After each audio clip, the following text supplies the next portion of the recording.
Okay, good evening, everyone. I'm Mayor Ted Betancourt. I'd like to call the regular school committee meeting to order. Today is March 28th, 2023, and we are starting our meeting this evening at 7:06 p.m. I'd like to first start off the meeting with a call to order. If everybody could please stand for a moment of silence, and then we have Center School in the house today. We're going to have some Center School students come up for the Pledge of Allegiance. So let's, if everybody could please stand for a moment of silence.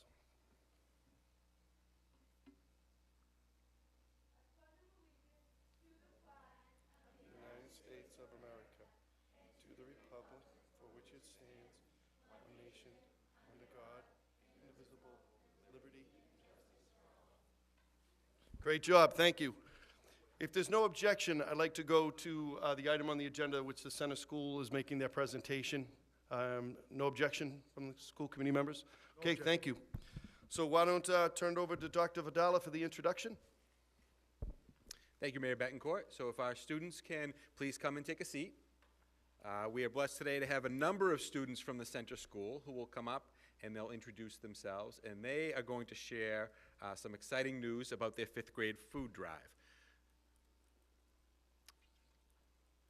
So 5th graders, you can go right in front of the microphone, and there's a little button here so that you can turn your microphone on. Mr. Swanson will help you out. And if everybody can just introduce yourself. Okay, so please introduce yourself, and then we'll have your presentation up on the big screen.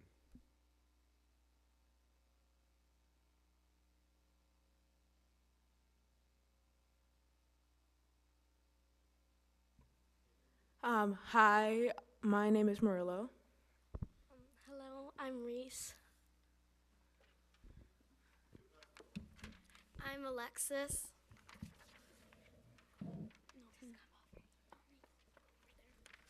I'm Giovanna.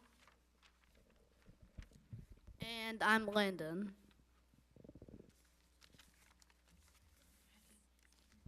Okay, so you're here tonight. I know we have some of our star students here, which is a big initiative at the Center School, and I think you're going to tell us a little bit about your food drive to benefit Citizens In. So take it away.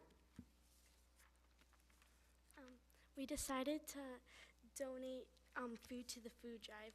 We collected it for Citizens In, and we wanted to help the people who are less fortunate.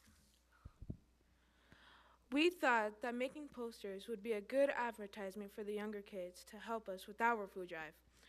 We had a goal for every student to participate in the 5th grade, so every 5th grader made posters. Group of 5th graders went into all classrooms to promote and talk about the food drive. We had a goal to collect at least 200 items for the 5th grade.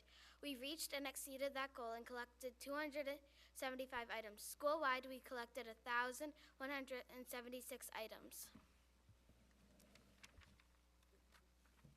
It was awesome to help out, knowing that we could help people in need have supplies that they didn't have before. Everyone pitched in together. We knew that it would be hard alone. It was a team effort.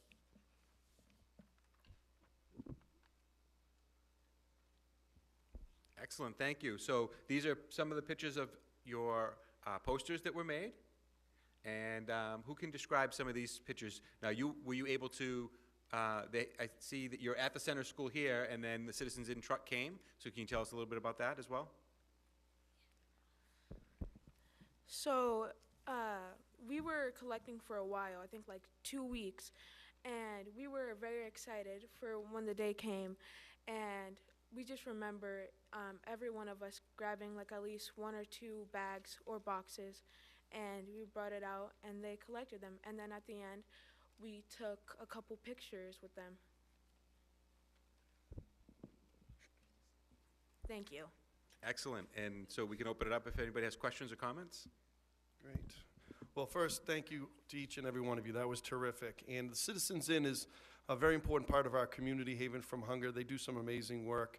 And it's just helping people who are a little down right now, and that's extremely important. And you should feel real good about what you did, each and every one of you, and your whole school, because you're making a difference and you're going to help some families and people that really need it. So I want to thank you and congratulate you on having big hearts and willing to help people. That's so important, and hopefully you continue to do that because that's so needed in our world right now. So thank you for that great work. You've represented Peabody tremendously, and we're all very proud of you. So congratulations to all of you. Any questions from any of the school committee members? I think we all feel the same way. Mr. Huckman? Yeah, thank you, Mr. Mayor. Thank you, guys. Center School's doing a great job as usual. I have 3 kids that graduated from the Center School, and I'm proud of them, and I'm really proud of you guys for doing this. You know, the highest form of charity that I can think of is when an anonymous donor does something for an anonymous recipient. What I mean by that is the people who are receiving the items that you collected don't know who you are, and you don't know who's going to receive the items that you collected. And that should be a really awesome feeling for all of you, because that's just tremendous. So good for you, good for your teachers, Ms. Almeida, Mr. Nino.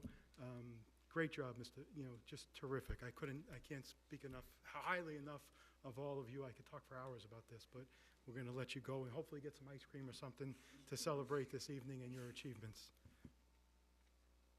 Great. Thank you, Mr. Huckman. Mr. Amico. To my friend Reese and her friends, thank you for what you're doing. You're doing a great job.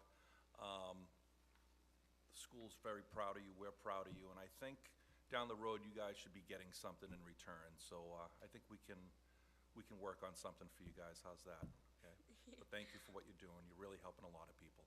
Thank you. Mrs. Dunn. Thank you, Mr. Mayor. What you did was incredibly generous, and it really shows a nice spirit at the center school, and it, I'm sure, made you feel good to do that, didn't it? What was your favorite part of this project? It was like knowing that like the less fortunate got food. It just like made us happy. Who kept track of all the numbers? We all like participated in counting them. Mm-hmm. Like we took turns. Were you surprised at how many donations you got? Yeah. That's huge. That is a huge amount of food, and you helped, oh my goodness, a lot of people that really needed that. So be very proud of yourselves. We're proud of you. Thanks for coming tonight and telling us about it. All right, turn it back to you, Dr. Vidal. Great, thanks so much. We are very proud of all the work of our center school students. I also want to thank, we have a number of the 5th grade teachers here who don't like to be on camera, but they certainly come out for support, and I want to thank all the parents who are here because they have incredible amount of support, and they do a great job with our center school students. So I just want to thank you, tell you all that we're very proud, and I think the mayor and I would like to take a photo with you that we can share with all of you. So why don't you come up and we'll stand right in front of the desk right there.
Well, that was terrific, a great way to start a meeting.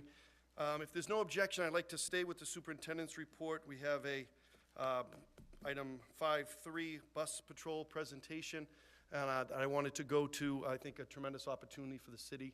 And I wanted to recognize and ask to come up Maria Sherry. Maria has been instrumental in starting a school safety program here in the city of Peabody that we've built up over the last couple of months with Dr. Vidala's assistance. Assistant Superintendent Mark Higgins is on that, as well as John Swanson. We have members of every school community, which has been great, and we wanted to thank Maria and ask her to come up to take part in this discussion. We have some members of Bus Patrol that have joined us to talk about a program and an opportunity for the city. So welcome and thank you, Maria. Okay, and we're also joined tonight with Rodney Lemieux and Jason Elon from Bus Patrol. And I know they have a few words. Rodney and Jason, you can unmute, and if you do need to share a presentation, I can give you those privileges, or you can just start with a verbal presentation and just let me know what you need. Yes, hi, good evening, and thanks for giving us this opportunity, Mayor and Superintendent, and congratulations on all those students. The effort around raising any type of awareness and any food gathering for any underprivileged is always a great cause, and it should be part of everyone's DNA. So we commend everyone for that, and thank you for that. I do have some content that we can put up to help support the dialogue, if that makes sense, and I can share that screen.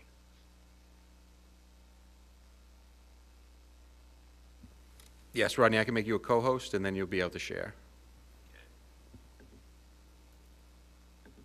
Okay, go right ahead.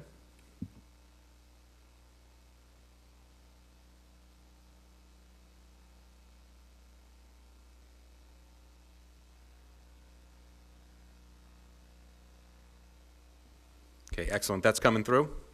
Coming through okay? Yep, looks great. Perfect. I think it would help just to kind of maybe set some of the context around your interaction with Bus Patrol and what our mission is in Massachusetts and what we're thinking about doing within the state. If you can maybe just summarize a little bit of your interaction, where you're at with that, and then I'll lean into how we're looking at really enabling the state and partnering with the schools to make it a safer journey to and from school.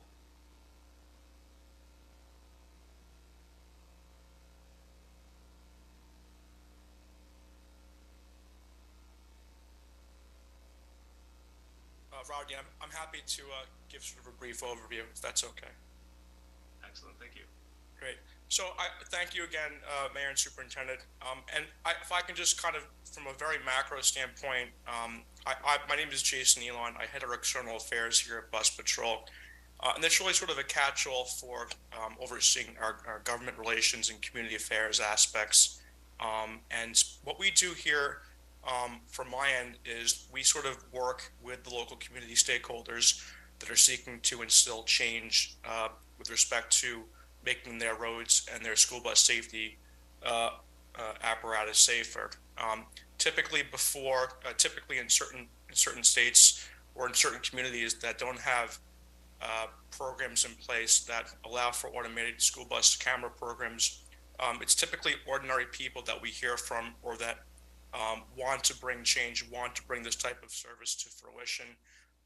In certain cases, specifically here in Massachusetts and other states as well, these laws are not on the books just yet. So in other words, in order for school districts and municipalities to move forward with adoption of these school bus safety programs that we provide, typically what has to happen first is state enabling legislation needs to occur to provide the authorization for cities, municipalities, and school districts to move forward with adoption of these programs.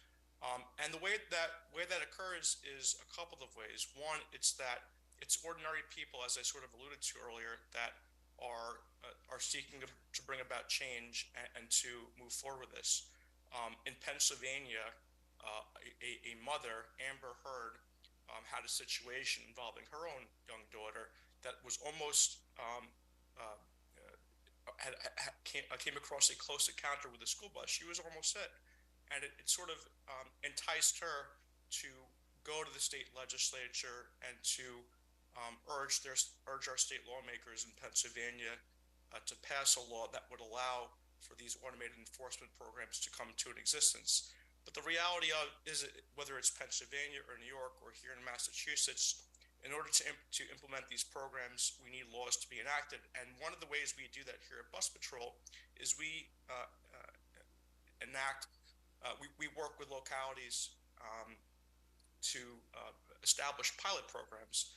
And the idea behind the pilot programs is to leverage the data that we're able to accumulate to kind of show the prevalence and the problems associated with illegal passings that occur. I can tell you, as someone who hails from New York State, 50,000 motorists illegally pass a stop school bus in New York State alone. When you aggregate that across the entire country, it's 17 million illegal passings. And I think we all agree that we can do better. And so what we're really trying to do is we really view this as an opportunity to partner with the community of Peabody to create a program that can really shine a light in terms of the ongoing school bus safety crisis that's occurring right now, not just in Massachusetts, but across the country, and to demonstrate as to why why the Massachusetts State Legislature should consider adoption of a program that allow places like Peabody and others to enact these programs and to make a road safer for our kids. Rodney? Yeah, and to build on that, we all participate and have an active role in providing a safer journey to and from school. And every year there's a survey, as Jason mentioned, done by the bus drivers. And you can see from this, this alarming number here, there's almost one violation per school bus per day. And when you think about that magnitude, it just becomes an unscalable fashion for our traditional enforcement to actually monitor and keep the roads safe on a day-to-day basis. So Bus Patrol, we are an organization led by technology to help the community be safer to and from school by leveraging modern technology on the buses to deter motorists from passing the school bus. So our traditional enforcement, as you see, it's just not a scalable model. There's almost 5 million stops per day with 536,000 buses, and there's just not that much enforcement to be following each one of the school buses. And so what we did is in 2019, as we are right now with Massachusetts, we were putting the law together in Pennsylvania, and we took all of these statistics and put them to the test. So we went out and got all the data from Pennsylvania, which was around 22,000 buses. And traditional enforcement at that point, at that time, only issued 667 tickets, or 0.00017 ticket per bus. There's just not a way for any traditional enforcement to keep up with that. We put our technology on a school bus in Allentown on 2 buses over 47 days, and our technology was capturing over 2 violations per day. So the problem is even larger than what we see when we do the traditional validation through bus drivers assessing the problem. And really just let's think about it from our perspective around visualizing it. Not every day that you see school buses getting passed by cars, but it is there, and we continuously see it. And here's what we see capturing on all of our video footages day after day after day, specifically as we go into new markets that don't have traditional deterrent models such as automated enforcement technology. It's just a visual illustration around what we see and what we're trying to prevent to ensure that there's a safer journey to and from school. What you see here is really just a blatant disrespect for the school bus. There's no brake lights, there's no sense of wanting to stop and just go on the journey. So there's an opportunity here, and what we're doing in Massachusetts with the legislation is to really move the law forward in a way that we can protect the students to have a safer journey to and from school. And this is why we're championing the bill. We're working hard with Jason and his team and Steve to work through all the legislation process in order to pass this bill. And as Jason mentioned, is our ask today on this session is to think about how you as an organization, as a school, as a community can really participate in really the adoption of this bill in Massachusetts. So what we really wanted to talk today is have a conversation around the participation in our school bus safety program. I'll just pause there because there's probably a lot of information digested. Yes, whoa.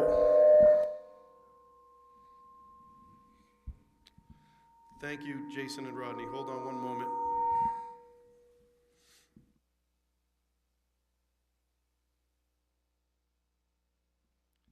Let's see if that's a little better. thank you, Jason, thank you, Rodney. I know there's more to talk about, but I think this.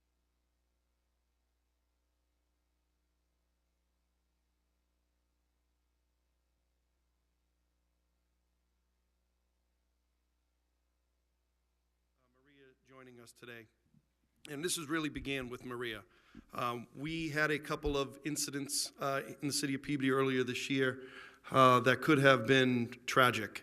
A couple of students and a couple of areas of our city near some bus stops, near crosswalks, that had some extremely close calls, too dangerous, too concerning to let slide without taking some real action. So Maria came forward with an idea to start a program to advocate for cameras on school buses, as well as some other things. I met with Maria, was right away impressed with her vision and the work she had been doing, the research she had been doing, and we decided to put together a task force to tackle some of these school safety issues. We have 10 schools in our city, all very busy, all very active. A number of them are on main roads, and each have their own challenges.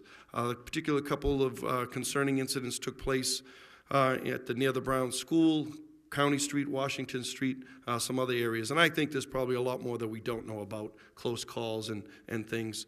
So we started doing a review of the areas, brought in some committee members, and each elementary school is represented, as well as some parents, some teachers, police officers, our health director, a number of other people. As I mentioned, John Swanson is a member of the committee that helps out, as well as Craig Welton from the city council representative.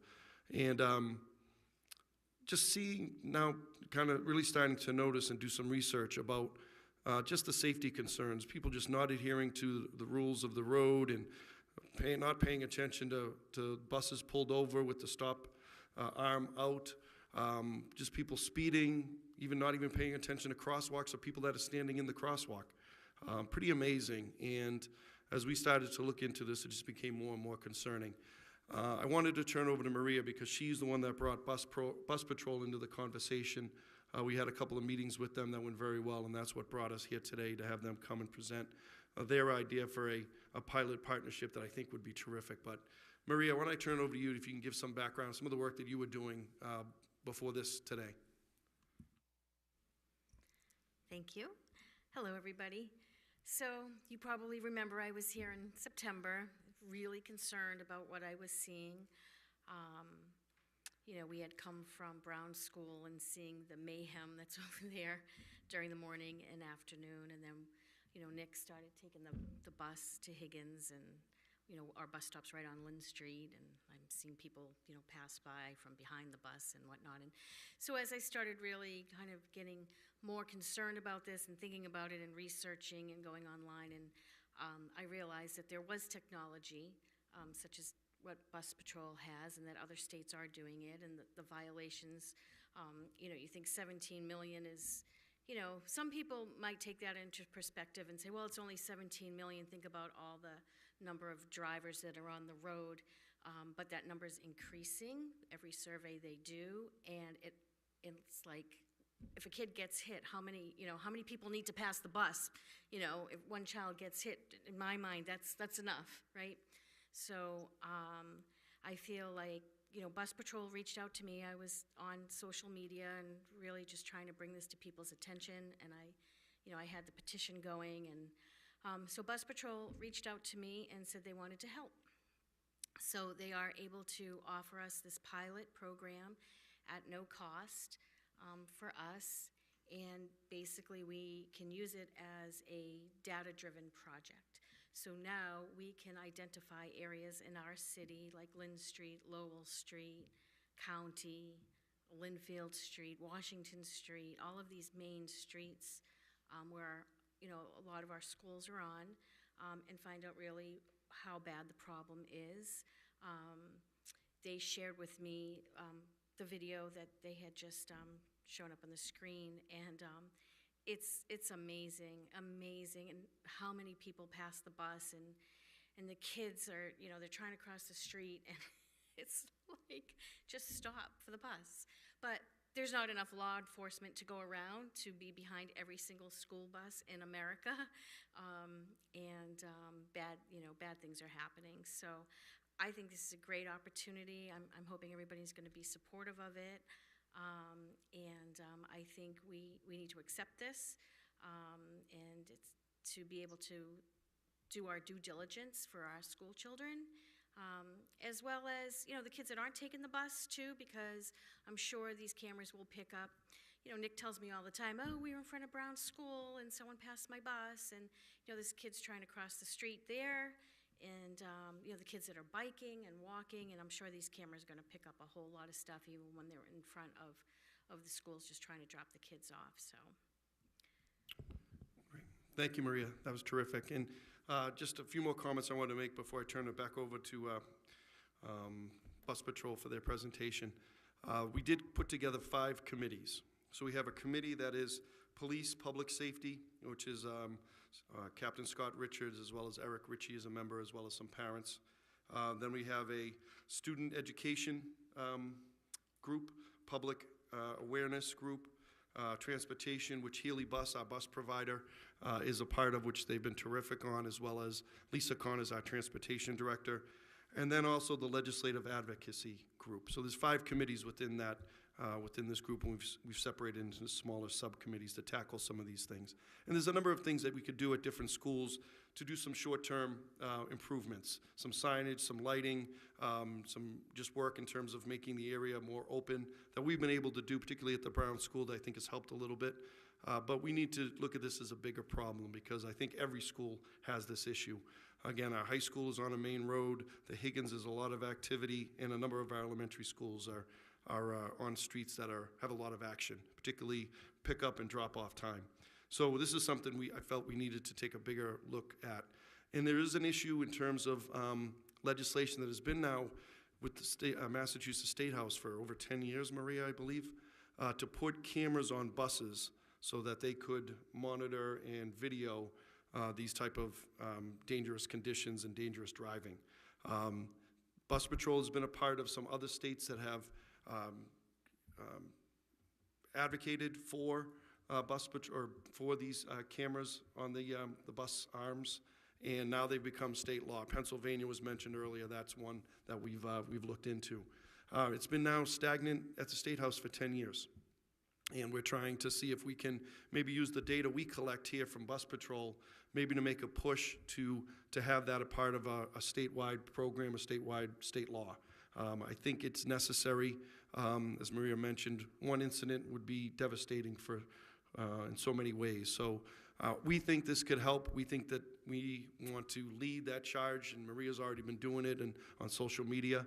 But I think it would be a great opportunity for Peabody to step up, help their community, recognize some of the danger areas that we have in the city, and try to galvanize some momentum to maybe have this passed as a state law so that every city can generate some positivity from this and maybe make some real change and have some safety, more safety mechanisms put in place. So again, that's what's brought us here today. I wanted to turn it back over to Bus Patrol to speak about what this initiative could be and what maybe the partnership could be about. And then hopefully we be in a position to vote and maybe become the city of Massachusetts that leads this charge, which is something I think would be great. So can I turn it back over to you, Bus Patrol?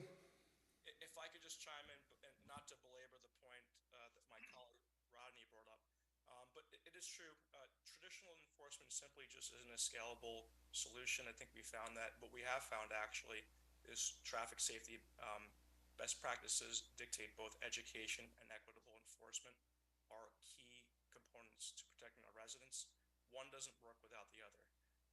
I can assure you that this pilot program really will really serve as the model for the state of Massachusetts in terms of demonstrating the prevalence and the problems associated with this crisis. So the difference here is that I know that you had alluded to the fact that this has been around for 10 or so years. A couple of things to kind of keep in mind. One is that for the first time, we now have the ability to capture data. And I think that really will help inform policymakers in Massachusetts when they're assessing and considering the bill that will be before them shortly. The second thing is you have a community, we really, by design, Bus Patrol is a community-driven company. And the reason why we're successful in implementing these programs is because we partner with folks like Maria, who understand that a big number like 17 million legal passings doesn't matter a whole lot when you're talking about your child captured on camera. These are real people. These are real children coming into close proximity with motorists that really flout the law. And what we're trying to demonstrate here is just how prevalent the crisis is. We're trying to demonstrate that enforcement coupled with education is a scalable solution. It's worked in other states, and these pilot programs really have demonstrated to policymakers as well as this is why legislation is needed. So I would just commend the city of Peabody again for taking the lead on this. I can assure you, having done this in several other states, this is going to be when people start talking about this, they're really going to be pointing back to the data and providing. I think you're going to be able to provide them with some additional context as we move forward. Yeah, no, I agree. Thanks for that additional context, Jason. It really does, take the community to get these programs up and running. And this is the recipe that we have done in other states in moving legislation forward. And we are in the process of doing this in some other states right now with really good positive support from the community as well as the legislators to move bills forward in other states. So the pilot program itself is a combination of data and technology where we outfit a few of your buses across your routes that give a general idea around the problem in your community. And then it really becomes a collaborative approach between, in this case, all your committees and bus patrol around where the problems are, where we're seeing it, where are they concentrated, and we get the opportunity through data and through the lenses of the buses on a day-to-day basis, really to promote this as an opportunity to improve not only on the routes but make it safer for the children. And here's some examples of some reports that we start to extract from the pilots. This one is for 9 buses, and in this particular case, they're almost seeing 5 potential violations per bus per day. And you can think about that, that's 5 too many per bus per day. And so when you scale that across your entire fleet, the size of the issue just becomes greater and greater. Then we can look at trending across all of your data. When does it happen? Is it in the morning? Is it in the night? Is it towards the end of the holidays, at the start of the holidays? The longer their duration, the more predictability we have on when these violations happen. But what we could also do is identify hotspots. And these are very important parts around, perhaps even changing where your students are onboarding and offboarding. Or maybe, like as you mentioned, I think it was a great idea. We do this in a lot of other states. It's signage or using social platforms around awareness on certain areas of your stops that are more frequently, have violations against them. So these are all what we can do now with data. But the important part from the data, from our perspective, it'll help move the legislation forward. It'll help identify that the problem is a lot larger than what people see. But what's also really important about all of this data is that you do capture video. And in partnership with the committees, we will identify these videos, and you can see all these videos, these are just close calls. These are what we see on a day-to-day basis in all our pilots that we have the opportunity to leverage across all of our new markets that we're working hand in hand with the community, to make it a safer journey to and from. And it's just a constant disrespect for the bus is what we see on a day-to-day basis in each community that we do pilots in. And these are all the types of content that we'll be able to generate through the pilot in partnership with the school district and the buses to really help drive our point home to support the legislation across the community. I'm just kind of giving you a couple of different points of views of the cameras that we see. You can see that we capture on multi-lane highways. This one is to capture, as it gets darker. We're all in the Northeast here, so we know that specifically in the wintertime it gets darker faster. So it's really just about making it a better opportunity for awareness across the organization and across the community. So the process is to help us and help the school just to raise your hand as an organization. Say you want to try to provide a safer journey to and from school. We work with you. We install all the equipment. All of this is at bus patrol cost. It's really just the time and the access that we require for the buses, and we'd work hand in hand with the operators across your fleet. We share monthly reports. As Jason mentioned, everything about advocacy efforts, communication, updates on the committee meetings. All of this would be part of the overall program for the pilot that would be able to share and continue to drive the sense of urgency across Massachusetts. And what's important about this is that this is just the layer. This is the first part of really legislating a community and a state for full automated enforcement. And that's really what comes our differentiation. So once a market becomes legislated, we have the opportunity to equip all the buses across all the school districts in an equitable safety for all students model to ensure that all students, irrespective of zip code, have the most safe equipment possible to get on and off the bus and go to and from school as safe as possible. And we have the ability to do this because our platform actually automates the entire process from video capture to evidence package bill. We push it up to the enforcement to review the potential violations. The enforcement would then review and either approve or disapprove that citation, and then we would mail out a civil citation to the actual vehicle owner. And all of that is done seamlessly on the bus itself while it's in motion, collecting all of this data. And we handle the entire end-to-end process all the way into disputes if there's any contested ticket. So the first part is really identifying the legislation, moving it forward, getting it passed through the state. And the next is equipping all the buses across the state with the most state-of-the-art technology to support a safer journey to and from school. And why we're able to do that so effectively is we have taken a decision to go technology first across all of our equipment in our buses. So as you can see here, we're powered by object recognition. So in a busy intersection, I heard that a couple of times from some of the conversations, even in this session, we're able to identify all the violators. Even in traditional enforcement, if a police officer pulls a car over, there's always multiple cars that may be passing at that point in time. So we have the ability through our technology to really separate ourselves and make everyone accountable for passing the school bus on a day-to-day basis.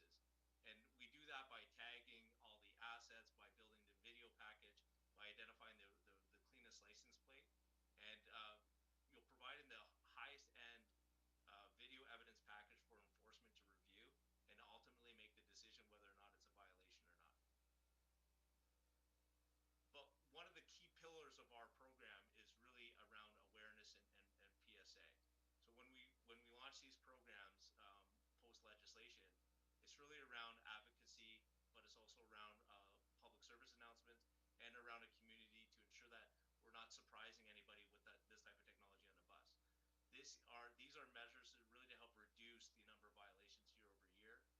It is a deterrent. It is a virtual police officer on every bus that we have the ability to do. But it's also really a community initiative. So it's really important that we communicate at all levels through earned media, through paid media, through social channels, everything we can do to make sure that everyone's aware of all of the possible dangers around passing a school bus. We've even gone to as far as going part of the DMV in some of the communities to educate at the ground level for those early those young drivers coming into the market. So it's an important part of the program is to really educate the community as well. And we handle absolutely everything from start to finish on any automated enforcement platform, from identifying the evidence package to supporting courts, all the way to maintaining all the equipment on the school bus throughout the contract. So our ask on this session is to think about how to partner with Bus Patrol, how to help make the community safer, and move the legislation forward in Massachusetts. Thank you. And just a couple more items, and then we can open it up for discussion. I did want to mention we, as part of our group, have PAT involved We are going to be doing a big public safety campaign. We're hoping to roll that out over the summer into the new school year, because I think, as was mentioned by Bus Patrol, it's important to try as best we can to educate our students, educate families, and educate those that live near schools as to the concerns and dangers that are taking place here. So we're talking about videos, we're talking about getting students involved with contests and things like that as part of our effort. This is on a higher level, more a macro level that was mentioned, where we're really looking at state legislation, because unfortunately a lot of times police officers don't have the tools to enforce the law. Certainly criminal activity, yes, if they witness that, but they're not able to cite and make sure that certain safety in driving is appropriate and lawful.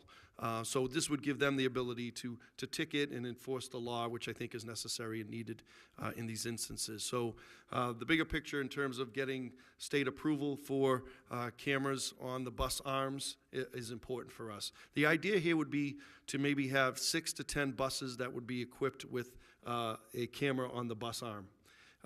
Healy Bus is very much aware of this. They've been involved in these meetings, and they're supportive of this, which is terrific. And we have our own bus fleet. So we would determine maybe what the best routes we think need this attention. And we could work with them on the number 6 to 10. It's typically what's been done in the past. So we would work with that. We have talked to Police Chief Tom Griffin, and as I mentioned, Scott Richards, Captain Richards, and Eric Ritchie are involved in this and very much in support of this as well. The data that's collected is not something that they can ticket from. The state law wouldn't allow that, or the lack of a state law wouldn't allow that. Again, this is more data collection, but we can be on the front end of this and really hopefully drive home the point of why this is necessary. And as I mentioned, right now it's just languishing. It's been there 10 years, nothing's really happened. We did have our state legislators at a meeting. I don't want to speak for them, but I think there was some real good support for this, and we're hoping to really drive the point home and make this something that really works for people. So, but this isn't just, the work we're doing just isn't for this particular advocacy for a change in the state law, but it is a bigger picture here, and it's going to be more than just this data collection and submitting it, and hopefully bringing people together and uniting people behind this effort, which is going to be a big deal and important for us. So I'm very much in support of this, and I did want to mention, and please correct me if I'm wrong, Jason and Rodney, but my understanding is Healy Bus, the bus drivers wouldn't have to do anything.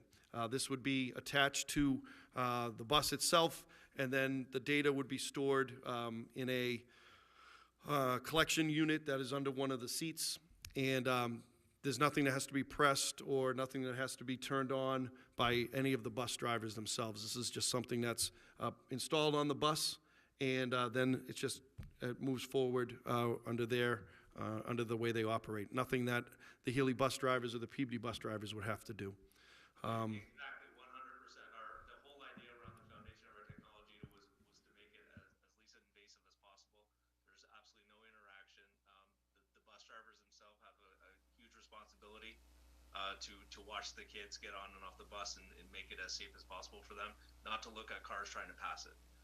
So we've taken on all that through our technology to ensure everything is done automatically through our platform. And as you mentioned, it's stored on a DVR, and any potential violations gets captured in using the cell phone technology up into the cloud.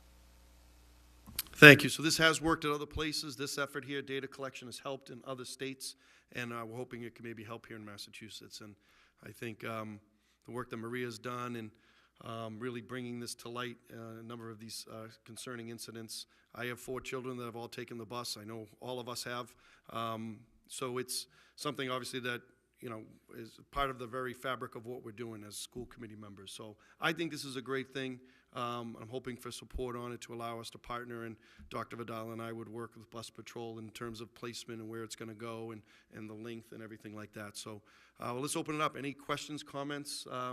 Maria's here to answer. I'm happy to answer, and certainly Bus Patrol as well. So I'll open up. Any comments, questions?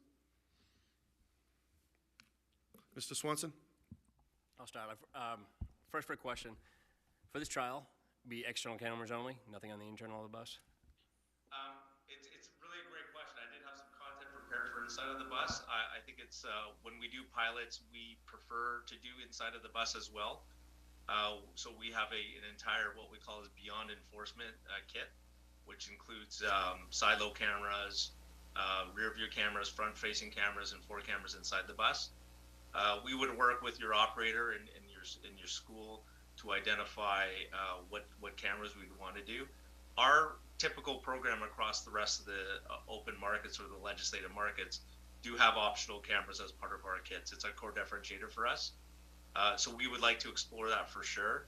If that was an avenue you wanted to do over and above anything to do with the automated enforcement outside the bus. Thank you, and I apologize through you to Bus Patrol. No, it was more a question of kind of optioning it. If we'd obviously have some larger conversations if we do an internal bus and notifications to our parents and whatnot. So if we have the option of external and internal or just external is more my concern. So we do. You have an option for both.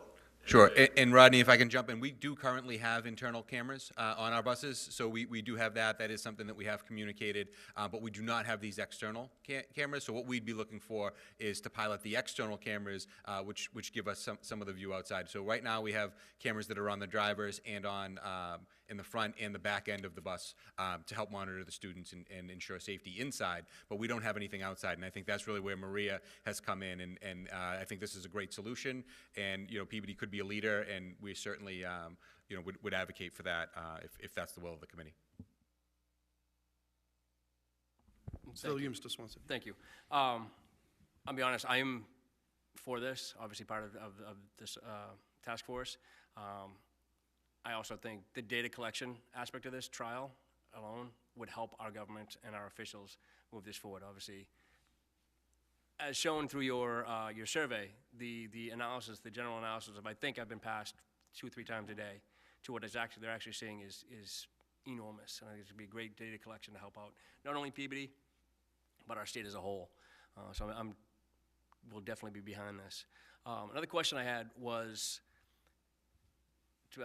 to Bus Patrol is, how do you find educating others that are coming through our city? We have, I'm thinking Lowell Street, Lynn Street, Linfield Street.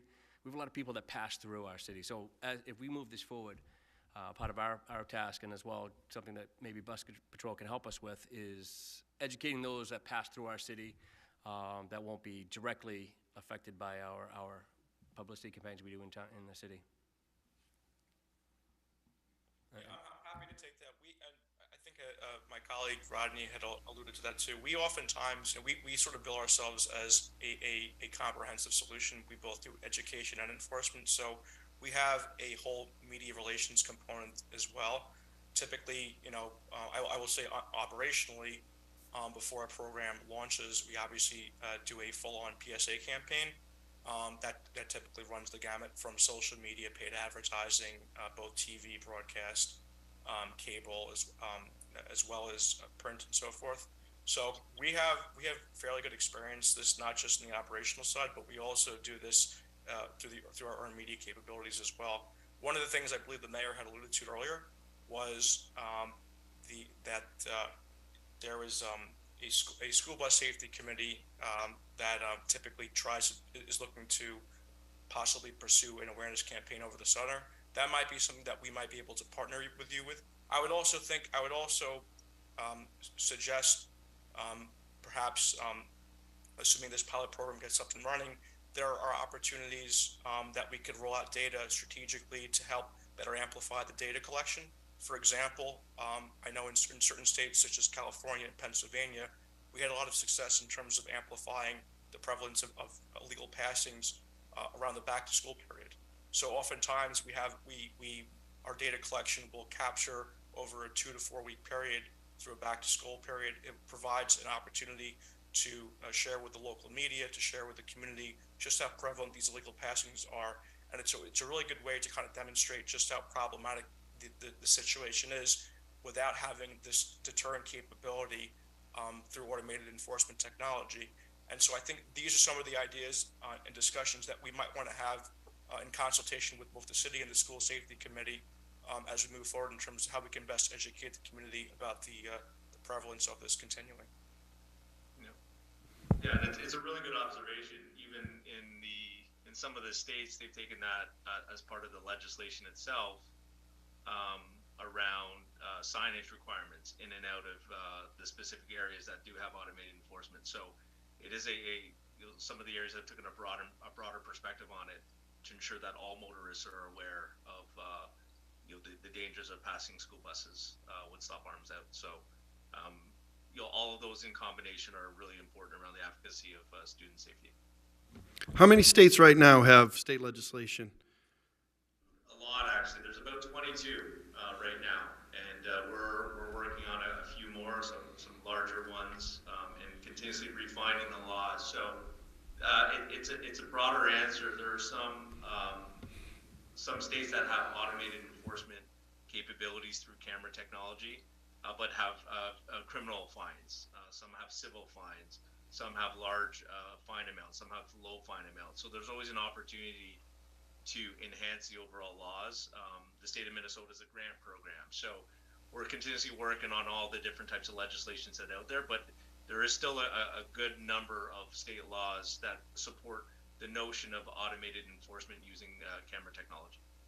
And if I could just add to that, it's illegal in all 50 states to pass the stop school bus from any lane, regardless of any direction.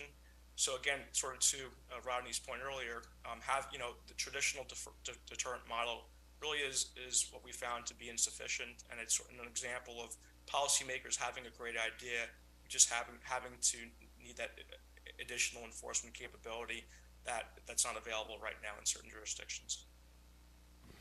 Thank you. Mr. Huckman? Thank you, Mr. Mayor. To you or whomever is able to respond to this, is the intent of what you're asking from us to allow cameras on buses that we use here in Peabody to collect data that we're going to turn over to the state legislature? Is that what is being asked?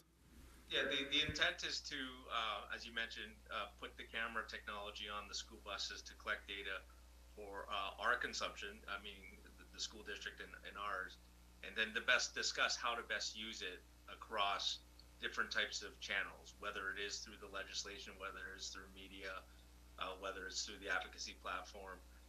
So no decision would be made without a conversation collectively around the data itself. It is the property of, in this case, the city. So it's really just what can we do together with the data.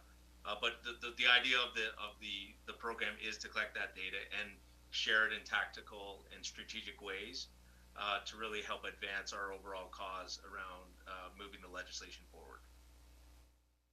Could I Yes, say? and please, Sorry, Maria, go ahead. Can I just say something too?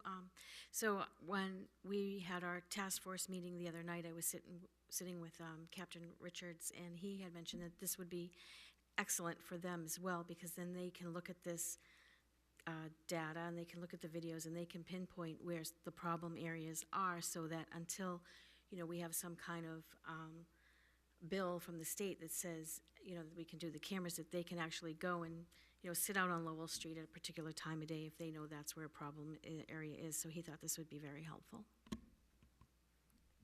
Yeah, I think that's one of the added benefits as well. Just to Maria's point, we've had engagements with other safety committees with other customers. I'll give you an example of Suffolk County on Long Island, New York, where the committee has taken advantage of some of the data that's been at their disposal, and they've actually used it to their advantage. If they found that, for example, there's been certain school bus stops that actually have higher traffic patterns, and thus higher patterns of potentially having more kids crisscrossing over a median when they shouldn't be. It's an opportunity really for folks on the ground to kind of analyze that data, scrutinize it, and make decisions as to whether or not policy decisions can be made to better serve your community in terms of safety situations, not just for children, but also for pedestrians as well. You still have the floor, Mr. Hockman. Thank you, Mr. Mayor, and thank you to everyone that responded. It was extremely comprehensive. I think we all agree that we want to solve this problem. I will tell you that I have some concern, and causes me some pause, to collect data of students, of minors, and potentially adults that's going to be potentially turned over to a public forum. If it goes to the state legislature, it's a public document. I think that's able to be accessed by any citizen through a FOIA request.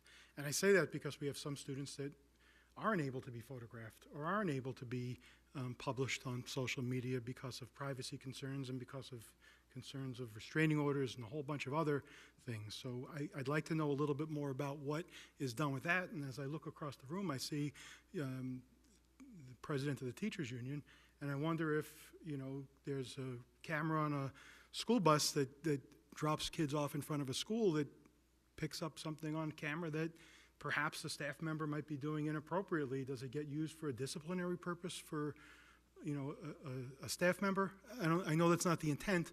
My point in this is that I think that this is the work that is being done for the safety measures that are extremely important. They're paramount.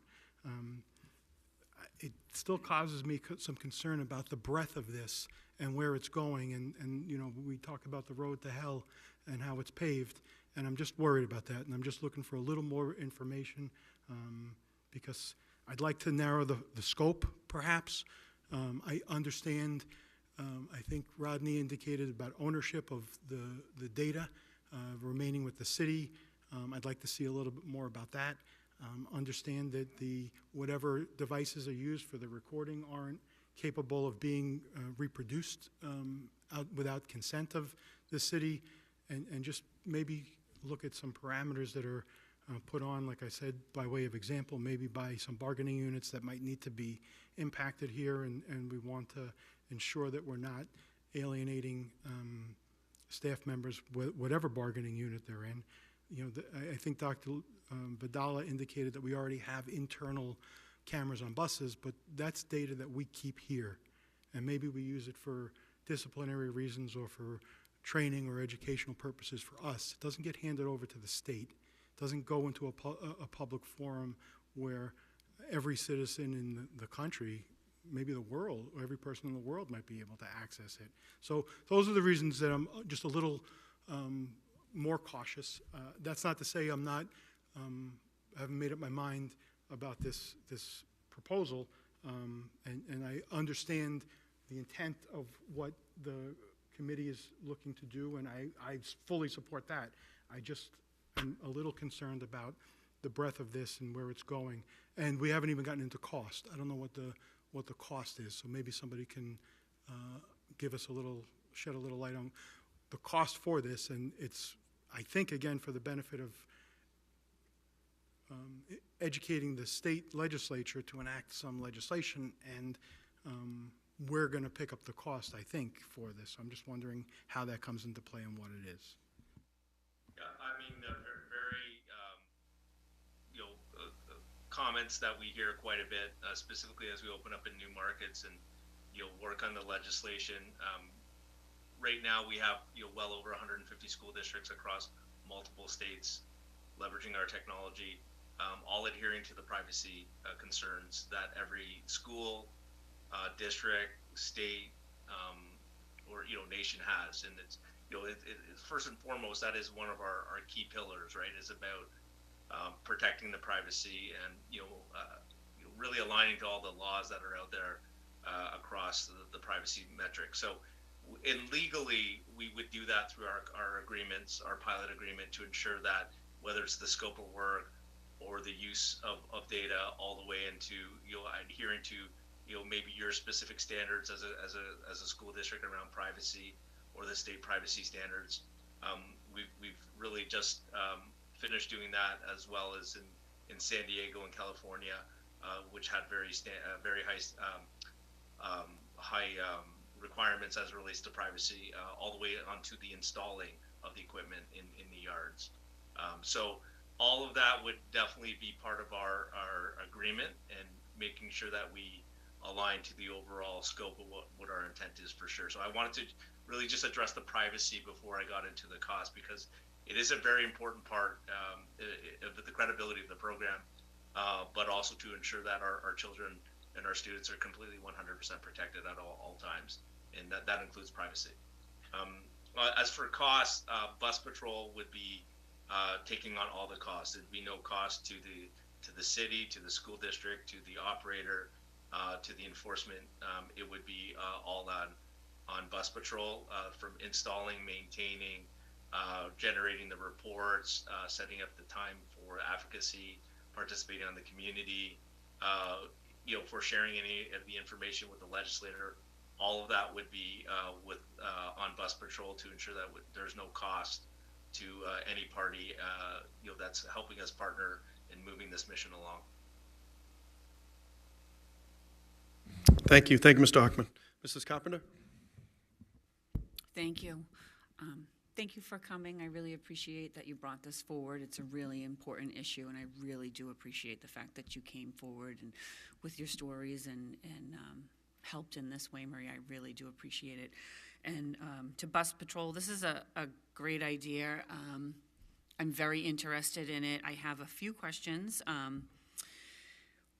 For Mr. Hockman addressed cost, so I think logistically whoever can answer this is, when would they be installed and for how long, and then would there be a cost after a certain point?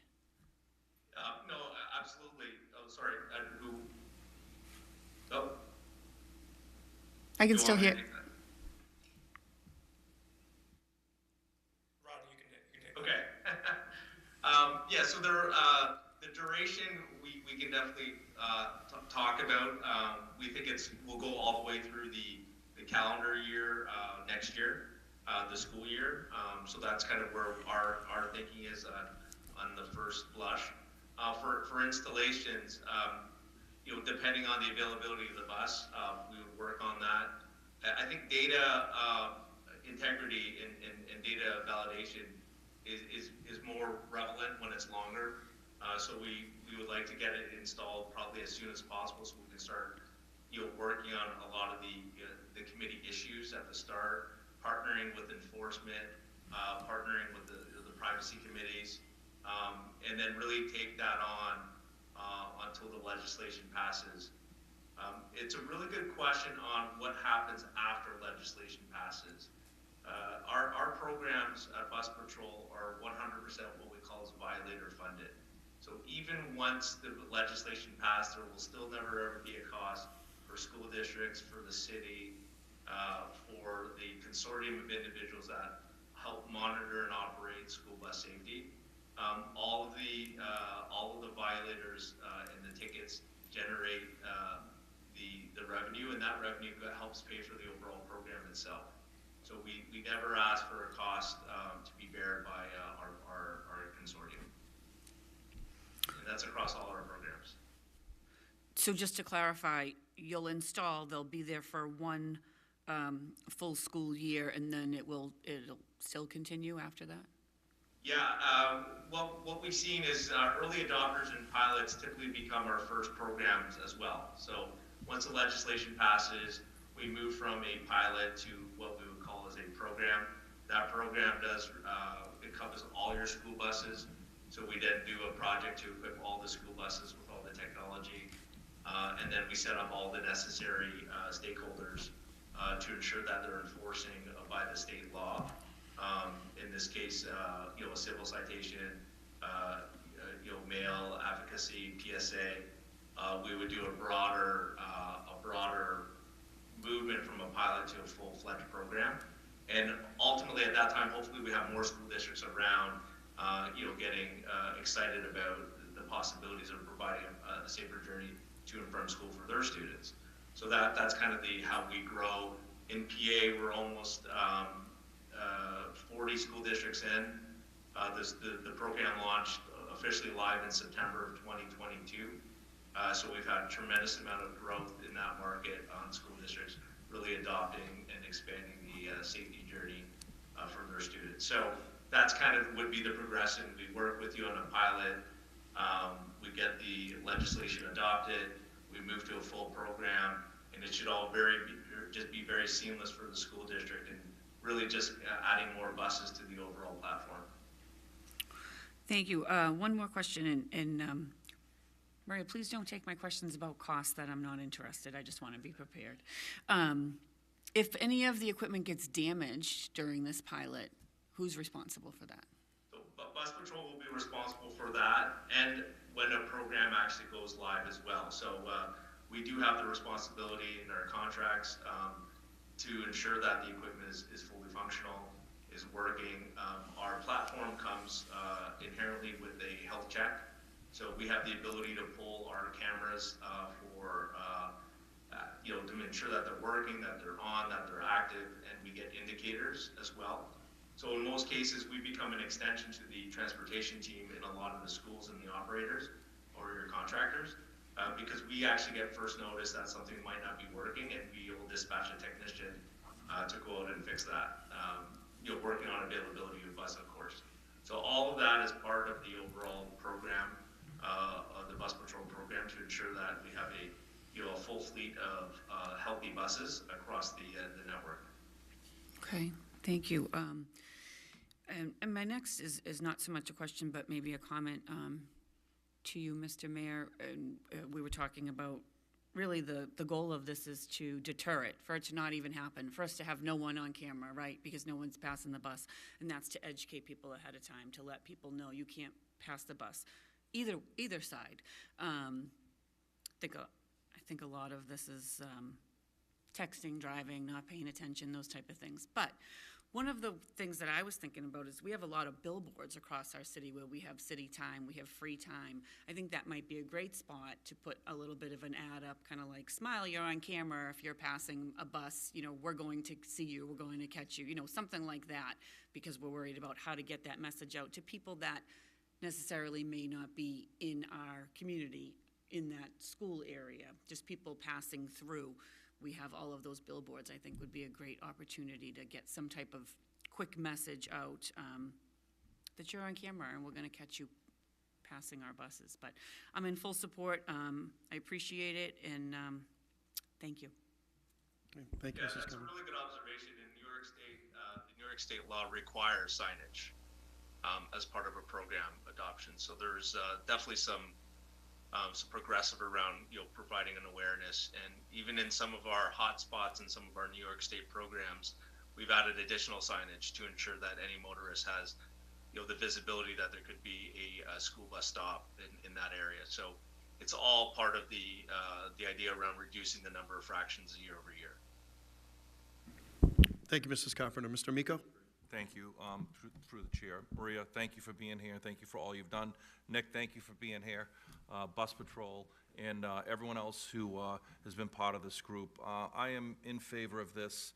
I'll be honest with you, I feel like this is the natural progression of a school bus, or an evolution of a school bus. Someone way back when said, a school bus has to be painted yellow because it's the most visible. And then that worked for X amount of years, and then someone said you have to put a stop sign there because people are passing it.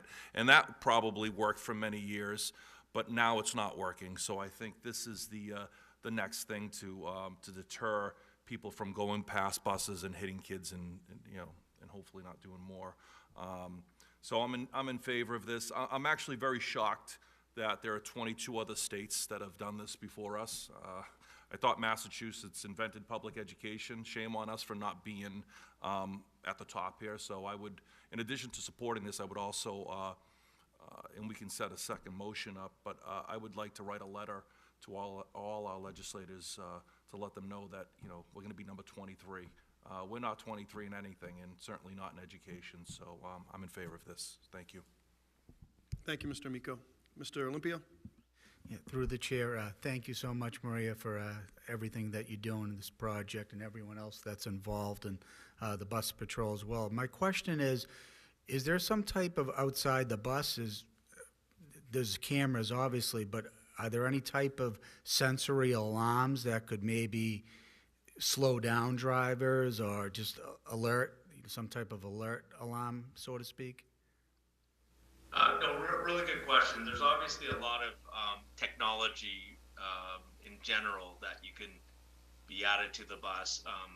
We have seen some other deterrent ideas like that, such as a silence alarm. There's one that's got an arm that comes out pretty extended. From our analysis, the ability to actually give the video evidence. So when the program goes live, once a violator actually gets a ticket, they actually get a link to their car passing the school bus. And there's nothing more, shameful or embarrassing than seeing your car pass a school bus, and with possible children out there. So I think it is just a little bit like the PSA idea that it really is a combination of multiple things that are really going to help deter school potential school buses from being passed when the stop arm is open, whether it's sign alarms or in our case around a ticket. What we kind of look at as a ticket is just another form of public service announcement as well, to ensure that we continuously educate. And this one, it has a monetary impact. So eventually, the wallet will speak a little bit louder than maybe a noise. We see it in the crosswalks sometimes, and they're still not being respected as well from a noise standpoint. So we're really looking to evolve and continuously evolve the definition of safety. So we're all open ears on all safety equipment. There's one that we recently put into the bus, specifically in markets like California, that a bus driver has to push a button, walk all the way to the back, push the button, and then go all the way to the front to ensure that there's no kid left behind. So these are all kind of enhancements that we're looking at across our suite of products to ensure that we have the safety agenda across all the requirements. Thank you. Thank you, Mr. Olympio. Mrs. Dunn? Thank you. I want to say thank you first to Maria for bringing this to us, because this really sounds like a great program, and I know you're working so hard across the state to get protections in place to keep our students safe. I really like this. I want to thank you for your presentation. Every question that I wrote down was answered a few minutes later, so I really appreciate that. And I think that the data will be very interesting for us. It might help us when we're making plans for where the safest school bus stop is, the areas that we really need to watch or have enhanced police protection. I think it's going to be very useful. We know anecdotally where a lot of the problem areas are, but this kind of data will really help us, because it's going to show location and time, and it really, really can help a lot. So thank you very much, and I am definitely in favor of this. Thank you, Mrs. Dunn. Mr. Hockman? Yeah, thank you, Mr. Mayor. I'm listening to the conversation. It's intriguing to me. I don't know that I heard, and perhaps someone can tell me if I missed something or answer. How long has this type of technology been used? When did you guys start? So Bus Patrol was founded in 2017, where we started equipping buses specifically out in Virginia. So we're a Virginia-based organization. We have all of our technicians are Bus Patrol employees as well. So when we install a bus, it's a Bus Patrol employee, and they get trained at a Chantilly. And we do have programs in markets, New York State, as Jason mentioned, Pennsylvania, Maryland, Connecticut, Pennsylvania. I'm sure I'm going to miss a couple because I'm on the spot right now. But so we've been roughly protecting thousands of students, over 150 school districts across these markets. So when we think about best practices, when we think about modernization, when we think about safety, it is the only thing we do is to provide a safer journey to and from school, leveraging the most state-of-the-art technology since 2017. Thank you. And that leads into my next question is the efficacy of your program. Do you have any data showing that there are fewer school buses being passed in districts where you have your cameras installed than districts where you don't have your cameras installed? Do you want to take that one, Jason? Sure. I could speak to the majority of our programs. I believe the statistic that we oftentimes use is 98% of violators that illegally pass a stop school bus never repeat ever again. And that's really an incredible statistic, and it really kind of underscores the importance of automated enforcement as an effective deterrent. When people receive a ticket, they are more than 9 times out of 10 never going to repeat that offense ever again. And that's really sort of the design with our safety programs. These programs are designed to change driver behavior, to create this culture of awareness and responsibility around a school bus. And so that's really, we're sort of proud of that. And each one of our programs, whether it's in New York or elsewhere, continue to have that impact. And that's one of the reasons why we've been so successful. Mr. Mayor, if I may. Yeah, thank you. I appreciate that response, and I agree with you that people who are going to get a ticket aren't going to necessarily repeat that behavior, but I don't know that I got an answer to my question. Are there fewer buses being passed in districts where you have your equipment installed than prior to when your equipment was installed, or in districts where your equipment isn't functioning? Rodney, I don't know if you have a cumulative figure to that. I can just speak to, I simply because of the fact that there are less number of drivers that illegally pass a stop school bus. That is certainly what we find collectively with each of the programs that we have operational. Rodney, I don't know if there's anything else that you'd like to add to that. Yeah, I think it's what we see traditionally on programs is a 30% reduction in the first year. And then, second and third year, it starts to level off as, the population density increases, or, the population growth increases as well. New drivers also increase. So there's a various combination of factors, but what we do typically see, specifically from a high water mark on the first year or for a year and a half of a program, is a substantial decrease year over year of citations. But then we do see a period of stability, over time, just as the duration goes. But there's a combination of factors with that we're continuously working on and optimizing, such as PSA at the beginning of every school year, creating the awareness programs to help support that. Our key indicator is around reduction of year over year, and that's what we're really focused on. I think the study that we did with PA in Allentown is a testament to that, around the true reality, right? So there's just not enough traditional enforcement to manage and monitor all the school buses that are on a route on a day-to-day basis. So the problem is always a lot larger than what you're seeing on traditional enforcement. So that's why we see a dramatic reduction of year over year. So that's what we see.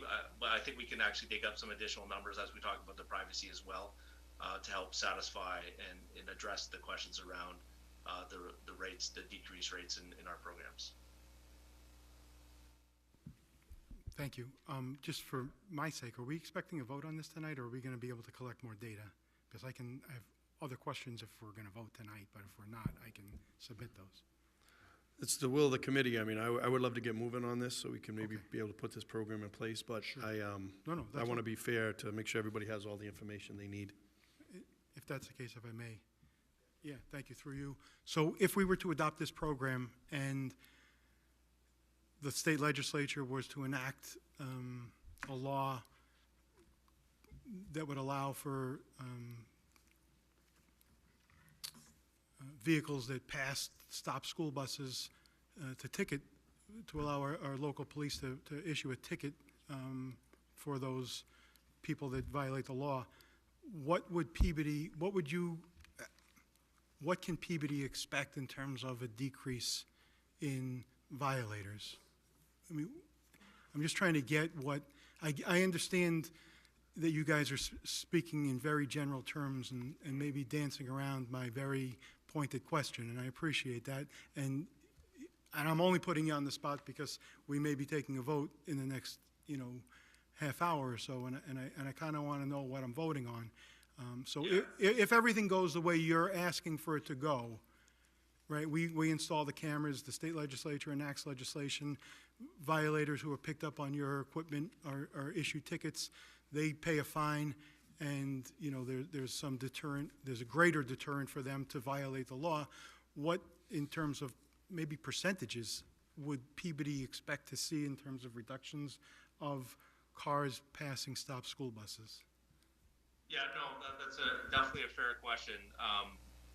In this particular ask, the ask is about the pilot, but as we transition the pilot to state legislation and to hopefully a full-blown program within the community there, the one metric that we could see pretty constantly through our programs is the first-year reduction, which is a substantial amount of reduction of year-over-year citations.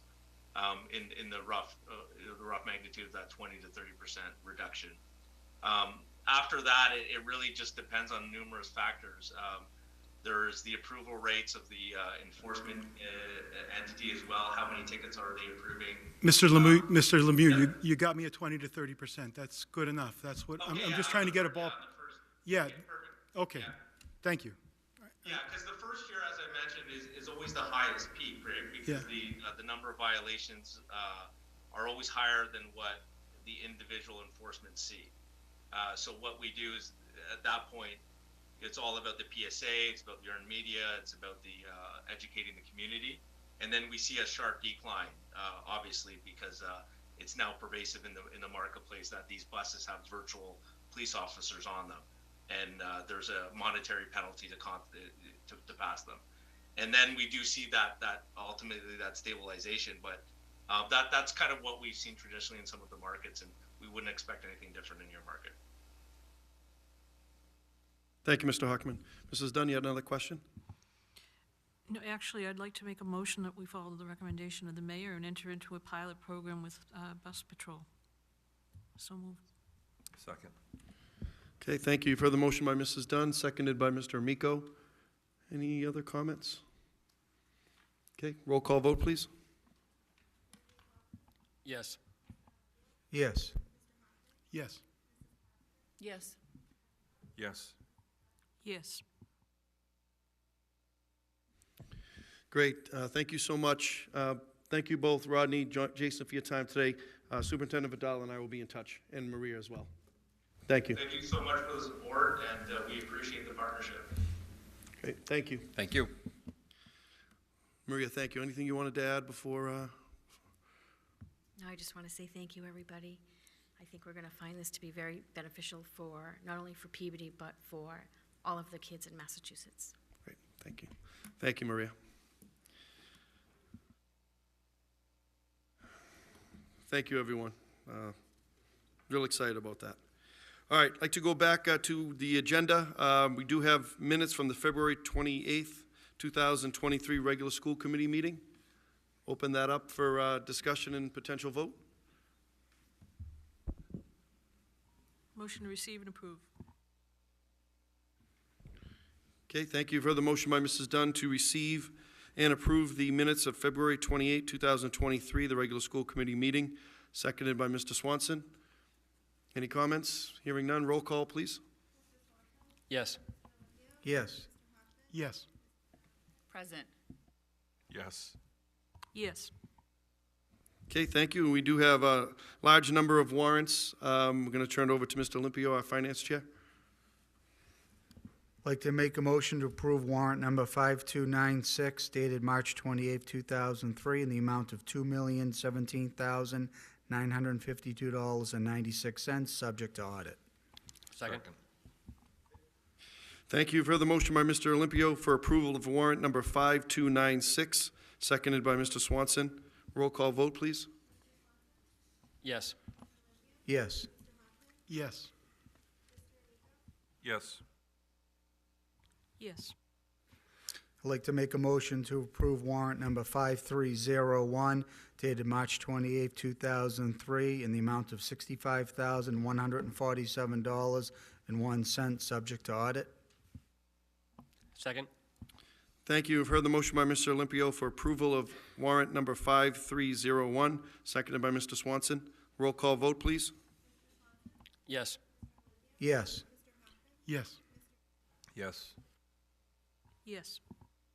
I'd like to make a motion to approve warrant number 5304 dated March 28, 2023 in the amount of $300, subject to audit. Second. Thank you. You've heard the motion by Mr. Olympio for approval of warrant number 5304, seconded by Mr. Swanson. Roll call vote, please. Yes. Yes. Yes. Yes. Yes. I'd like to make a motion to approve warrant number 5305 dated March 28, 2003, in the amount of $7,686, subject to audit. Second. Thank you. You've heard the motion for approval of warrant number 5305, made by Mr. Olympio, seconded by Mr. Swanson. Roll call vote, please. Yes. Yes. Yes. Yes. Yes. I'd like to make a motion to approve warrant number 5309 dated March 28, 2023, in the amount of $545,333.89, subject to audit. Second. Thank you. You've heard the motion by Mr. Olympio for approval of warrant number 5309, seconded by Mr. Swanson. Roll call vote. Yes. Yes. Yes. Yes. Yes. I'd like to make a motion for warrant number 5310 dated March 28, 2023, in the amount of $66,725.54, subject to audit. Second. Thank you. You've heard the motion by Mr. Olympio for approval of warrant number 5310, seconded by Mr. Swanson. Roll call vote. Yes. Yes. Yes. Yes. Yes.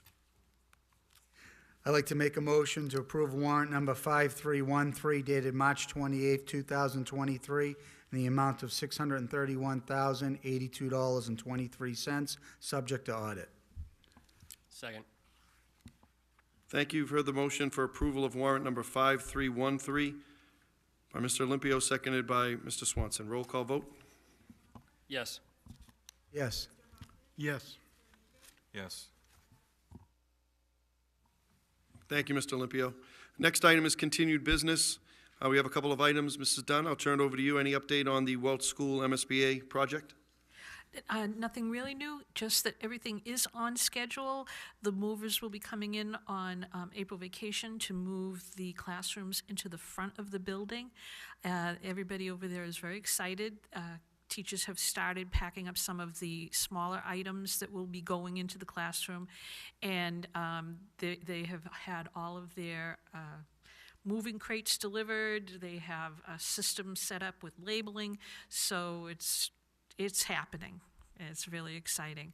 After the switchover on school vacation, then the work will begin in phase 2, and there is work that is being done with the cafeteria, and a freezer was purchased to move the food out of the Welch cafeteria. The freezer is going in up at the high school, and this is because most of the food for the district is stored at the Welch throughout the year because of the design of that cafeteria. We're keeping that design as we go forward. So that was another big piece of the move, and that's occurring as well.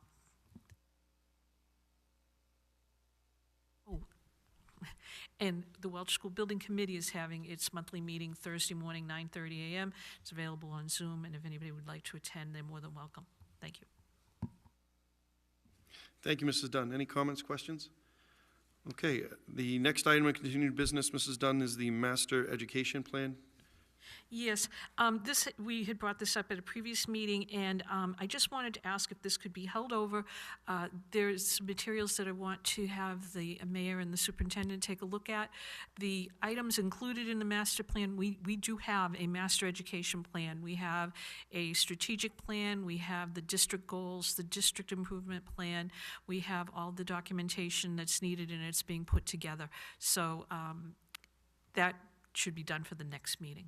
But I do want the mayor to take a look at it first, just to make sure that everything he wants is in there. Great. Thank you, Mrs. Dunn. We'll hold that till the next meeting.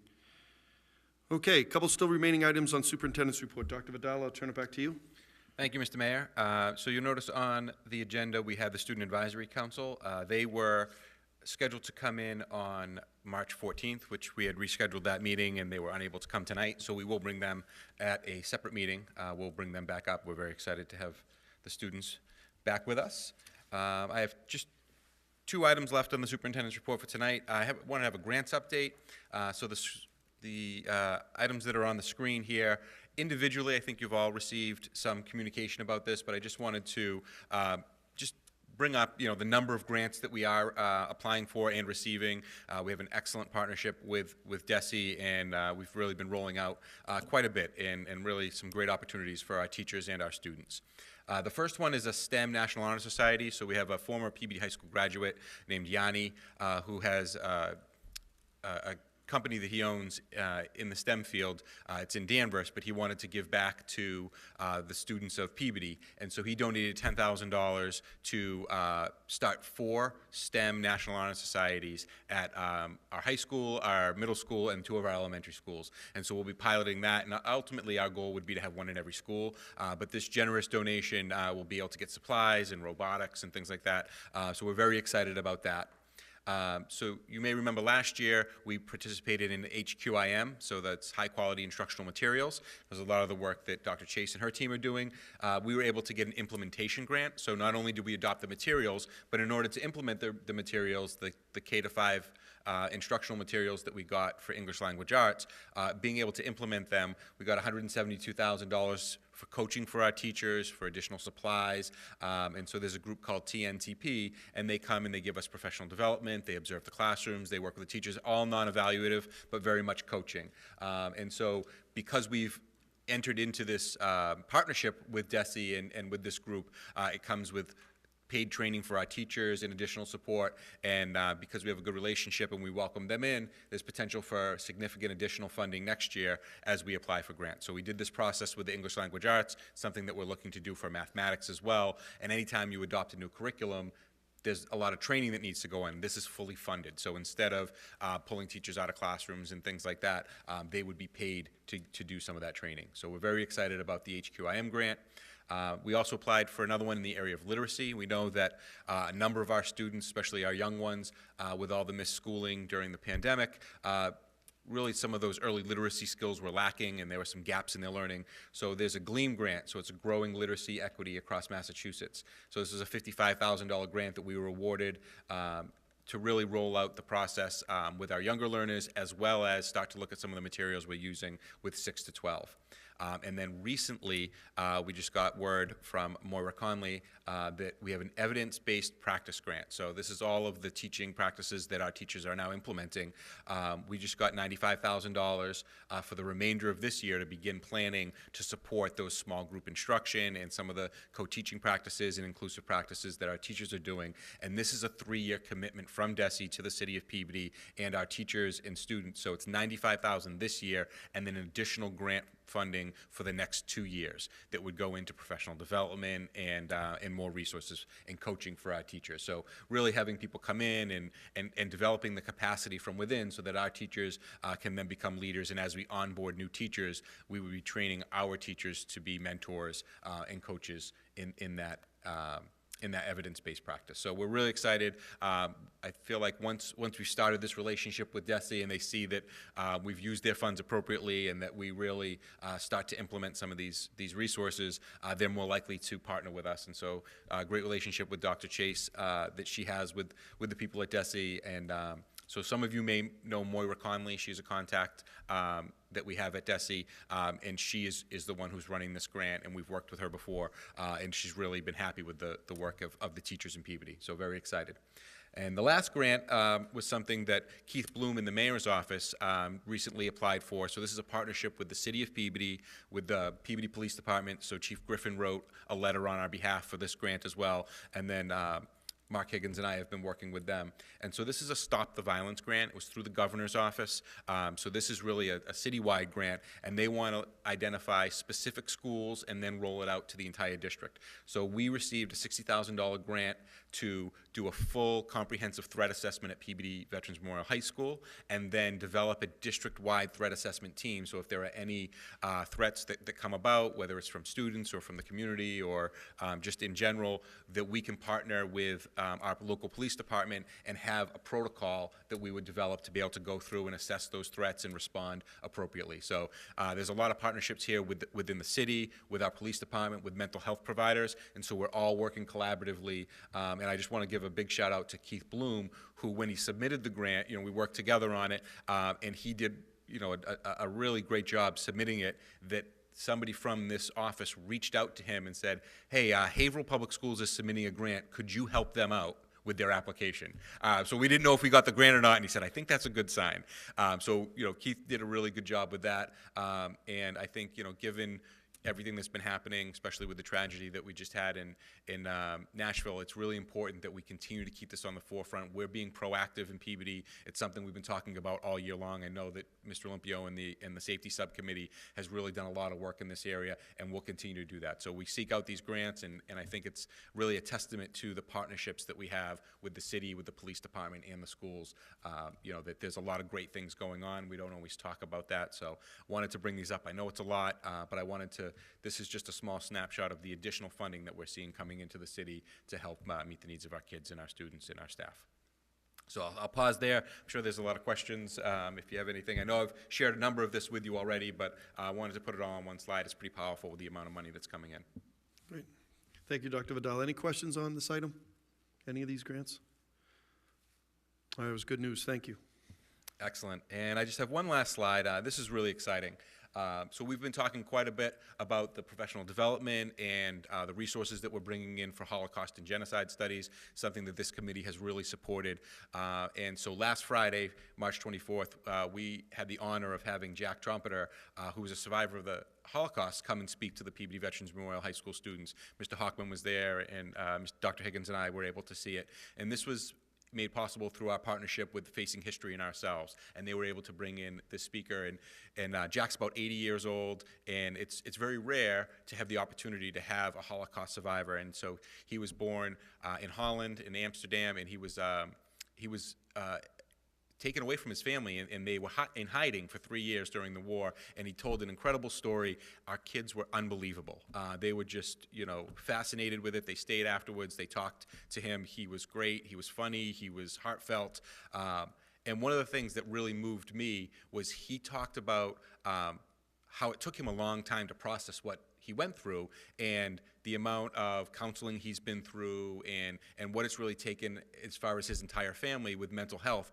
And it really resonated with a lot of our kids with the questions that they were asking about how you deal with mental health and how it's okay to talk about difficult things that you've gone through and different traumas that you've been through. So, this is something he went through 80 years ago, and it's important to talk about, and it also is very relevant now for our kids and the experiences that they have. So I thought it was excellent, and I know that, Dr. Higgins' daughter was there, and a number of her friends as well, so he can speak on the student case, and I know that Mr. Hochman was there as well. So I'll turn it over. Dr. Higgins, if you have anything to add. I thought it was a great presentation. I thought it was really moving for our students. It was excellent. I need to speak before you, because you take all my good points, you make all the things I was going to say, but no, so as a parent, it was wonderful. My son and daughter are twins, and my son, who isn't the most observant 15-year-old boy, as you can imagine, and Mrs. Carpenter, I know you know him from hockey, he was speaking about this prior. He was just amazed that someone from that point in history, which seems like so far away. So here's a 15-year-old, like, I don't understand that. I don't understand what it's going to be like, and his energy. And we all commented afterwards. You could hear a pin drop when he was speaking, and it was excellent. There was some prepared questions, which I thought were great, but the best ones, when the kids responded to what was said, and they talked about, well, what was that like, the neighbors that you had, some of whom reported the Jewish families.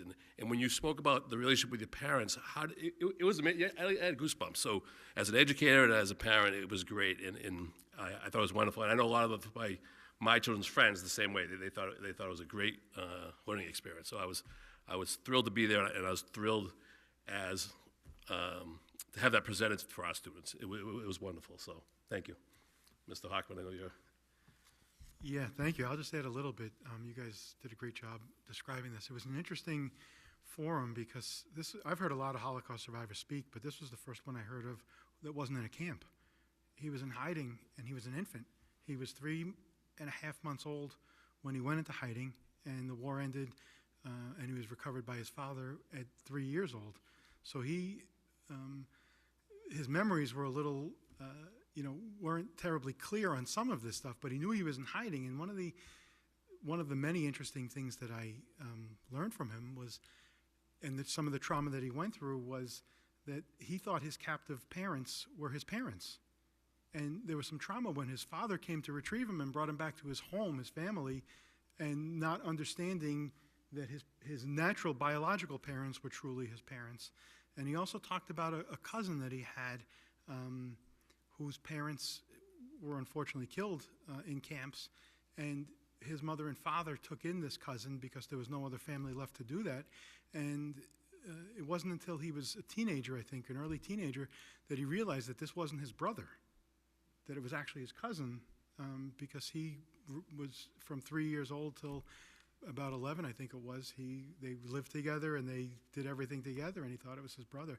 I thought those were just some really incredible perspectives that I never really considered or looked at. And I agree, our student body was very quiet. They were absorbing all of what Mr. Trumpeter had to say, and it was just, and they were engaging. They went up to him after his speech or his presentation, and there had to be 50, 60 kids surrounding him asking follow-up questions. It was actually a great experience. I want to thank everyone involved who put it together. I know Dr. Chase has been working on this subject quite a bit, and Dr. Higgins and Dr. Vidala for your leadership on this. It's important stuff, as we know, and I want to thank the committee also for making it a focus, from the mayor down, because it is something that's important, and it's coming into practice. I mean, it's really happening. There are a few more opportunities for events coming up. I think we got notification of one of them by email today, and that have some more in-depth, hands-on experiences for our kids. But education is the key, right? That's what we're here for. So great work. Thank you. Thank you, Mr. Hockman, and I'll just take the opportunity to, the flyer is on the board here for the symposium. So we have a Holocaust symposium. It's really geared toward teens, but it's also open to parents and anybody in the community. And so there'll be 3 sessions, April 4th, April 11th, and April 25th. And we scheduled them to be here at the Higgins. So if, I think there's a school committee meeting on one of the nights, we could drop in if you were interested, and we'll have more information coming about that. But so this is an ongoing, part of what we're doing.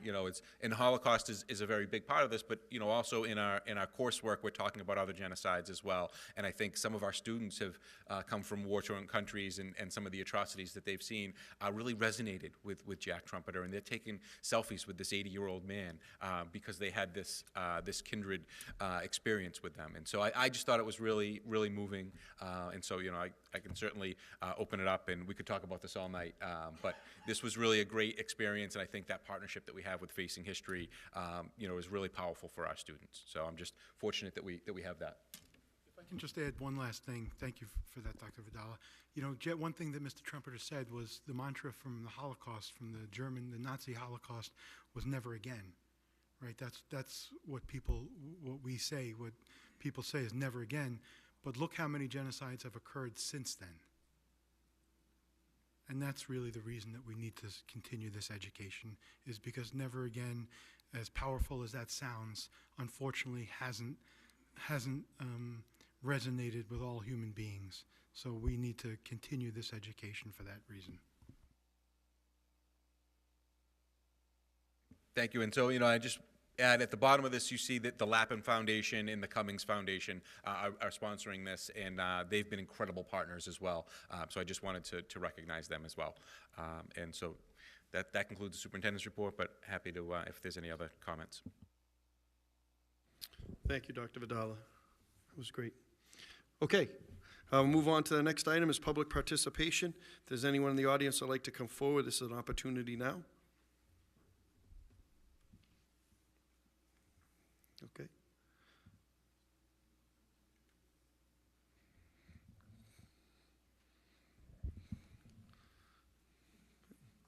Well, welcome. Please come up to the microphone. If you just introduce yourselves, name and address, that'd be great. Sorry, we don't have enough chairs, but please bring them over.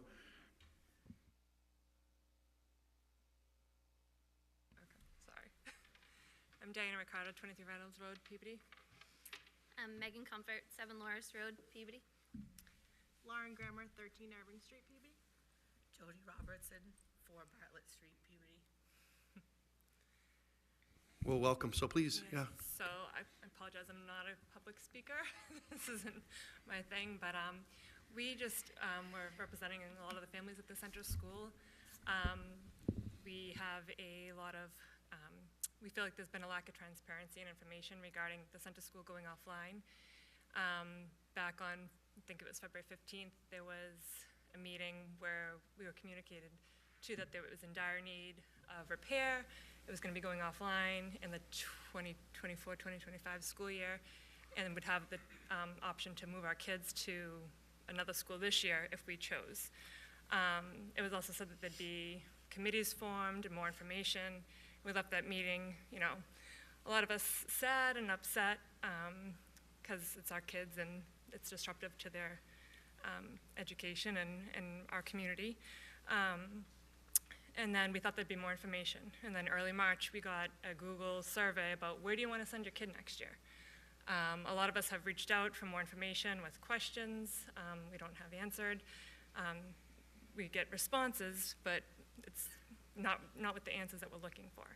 So it's hard to make a decision on what's best for our children for the upcoming school year without having an actual plan to review, right?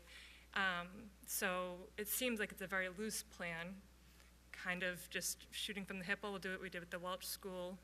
Maybe that's inaccurate, but it seems like that's what we're following. And we have questions such as, how are we going to fit all these kids in the schools?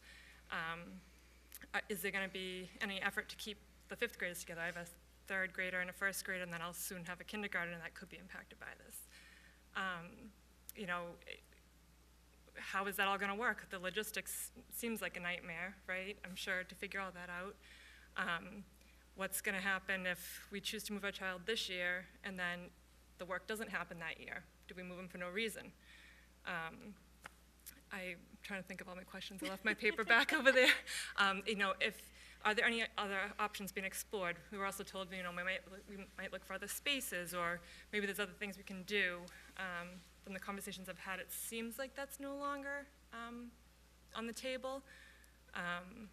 But it's helpful to know. And if it's not, then is there an opportunity to tour the schools or get information about the schools? You know, I grew up in Peabody. I've been in all the schools. I know the schools, but I honestly don't know where I would send my child.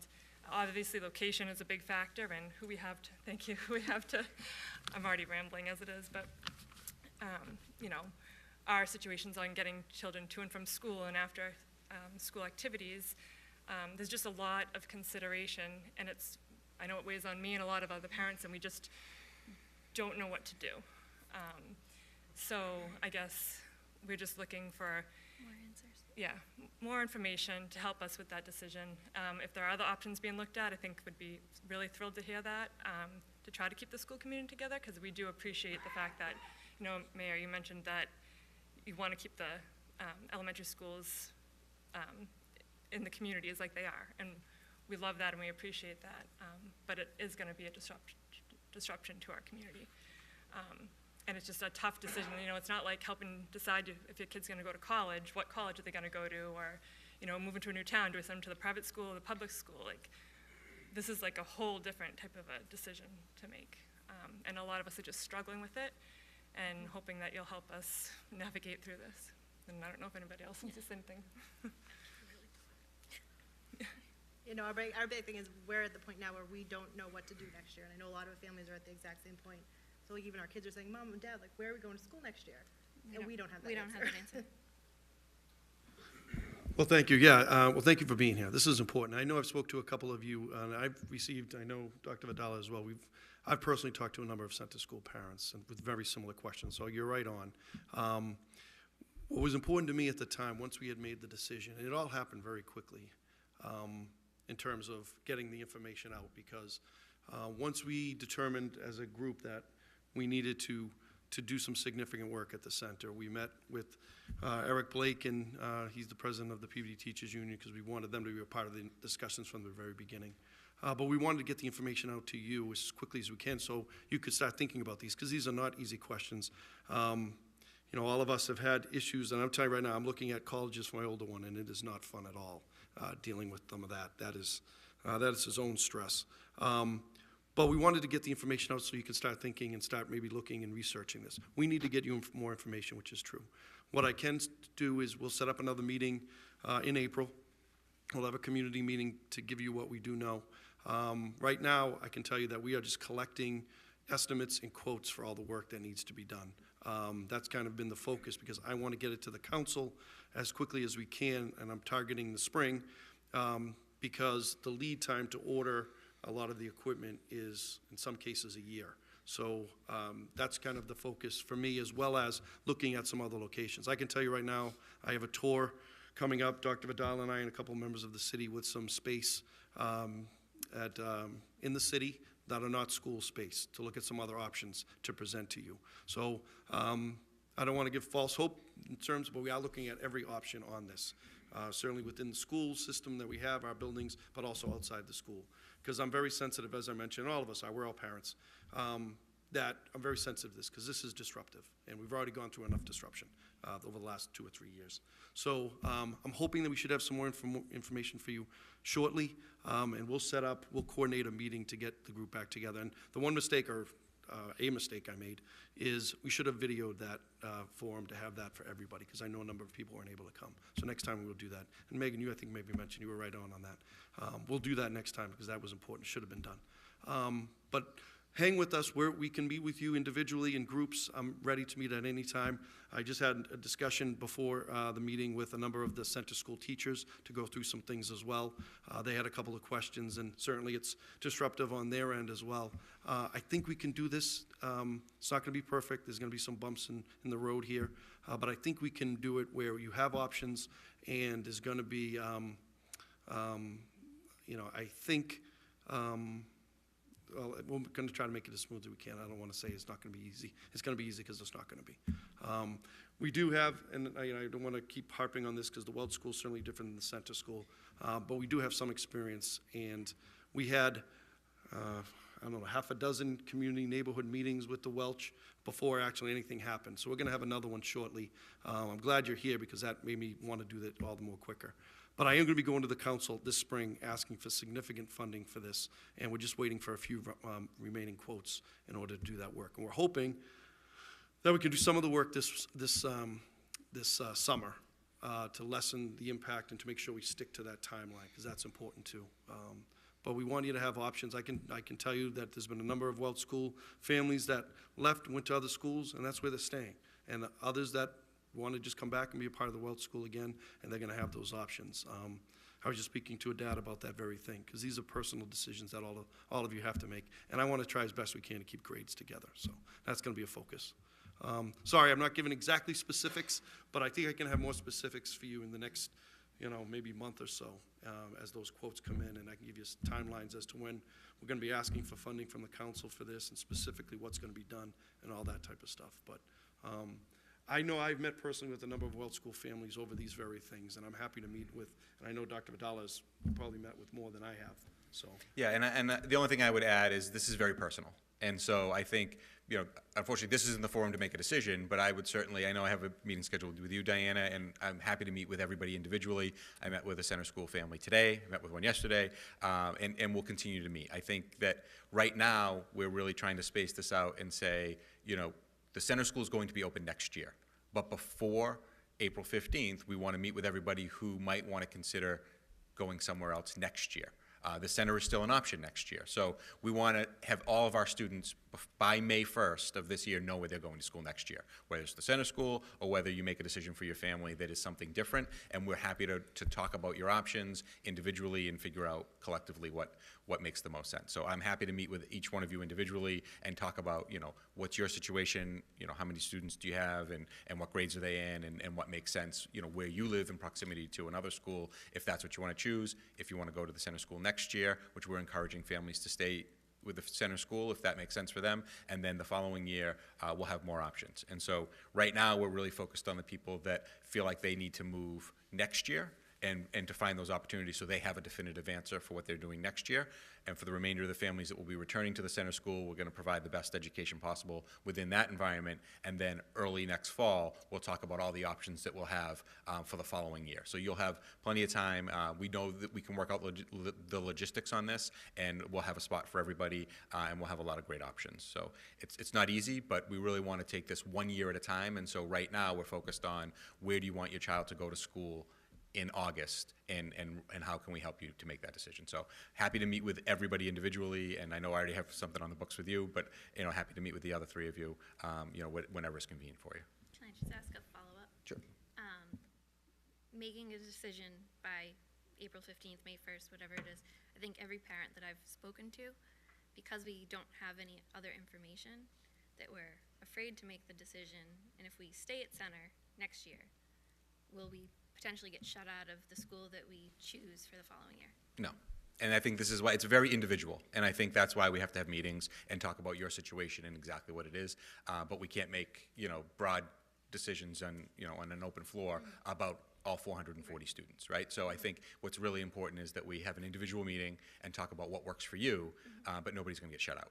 So that's, I know that's rumors out there, but that's not going to happen. There's going to be spots for everybody and multiple options for everyone, but it really has to do with what works for you and your family. And we want to have those individual conversations. Yeah, and I think the other concern is, obviously there was an urgency to communicate with all of us, and there was the mold, the asbestos, so potential health concerns, and we're still waiting on test results. So I don't even, Yeah, we did post those. Those were done on St. Patrick's Day. We received them. Just the mold one? I only saw a mold one. Was there anything else?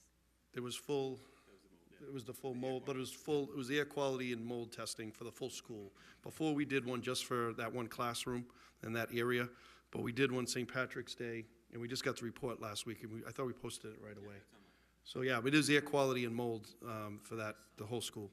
I just saw the one from Classroom 101. Yeah, now it's a full school. It should be on there. We posted So it. it's safe? Yeah, all the reports came back. Okay, because that was a big thing. Yeah, you're right. That was the number one thing. And now it's the other questions on, how is it going to work? Are you going to try to keep grades together? Are you going to try to keep siblings together? Logistically, does that work? Or are you going to try to find a new space? So that's the struggle, so. Yep, no, and that's real. And I will be putting, as mentioned earlier, we have the Welch School Building Committee that was meeting monthly. That's been going on for 3 years, probably more. So we will be putting that together. And certainly, I have had parents reach out to me that would like to be on it, but certainly, you folks have been reaching out too, so I want to have at least one of you on there. We can figure that out. But we're going to have that committee, and we'll get that going. Because that'll be good have the committee be able to then kind of relay some information too. And there'll be parents. We have a number of parents that are on the Welch School Committee as well. Is that being formed soon or not? Till Yeah, I'll put that together very soon. Okay. Yep. I had one other question I was just thinking of, but I forgot it. The work that's going to be done over the summer, you said? Hopefully. Hopefully, okay, hopefully. What type of work are you looking at to do? Work. I'm just thinking, is it going to open up a can of worms? No, the work that we're envisioning doesn't, I do. It doesn't require lead time, because some of the heating system, which is, I think, at the heart of the problem, is there's a significant amount of lead time. So that's why I'm hoping to get the council support this spring so we can order, and then we're looking at a year potentially for delivery. But there's some work that we can do that's been talked about that doesn't require ordering lead time. A lot of it is just cleaning, specific cleaning. In terms of things we've spoken about, asbestos, other things that needs to be made sure with abatement, things like that, tiles, things of that nature. We're hoping to do some of that work this summer. So give me a little time. I can get that out to Dr. Vidal, and I will work with Mrs. Almeida and get that information, but I'll set up a meeting probably a month out from now, and I should have more information, specifics as to the work we're looking to do and when I'm going to be going to the council and stuff. In terms of those individual decisions, please just reach out and work with us. We're not. Yep. And I apologize if this is what you asked, but so you're saying like a month to get, just to get more information, but the deadline's supposed to be April 15th to make your decision. We're talking tomorrow, so we can. Well, but I'm not still gonna necessarily have all my answers on the plan for next year, right, to know? Like, do you have that solid plan for what you're doing? Or are you still looking at different buildings, or? So next year, the center school will be online, so that'll be one option. Or if you want to go to another school, we can go through all of that tomorrow.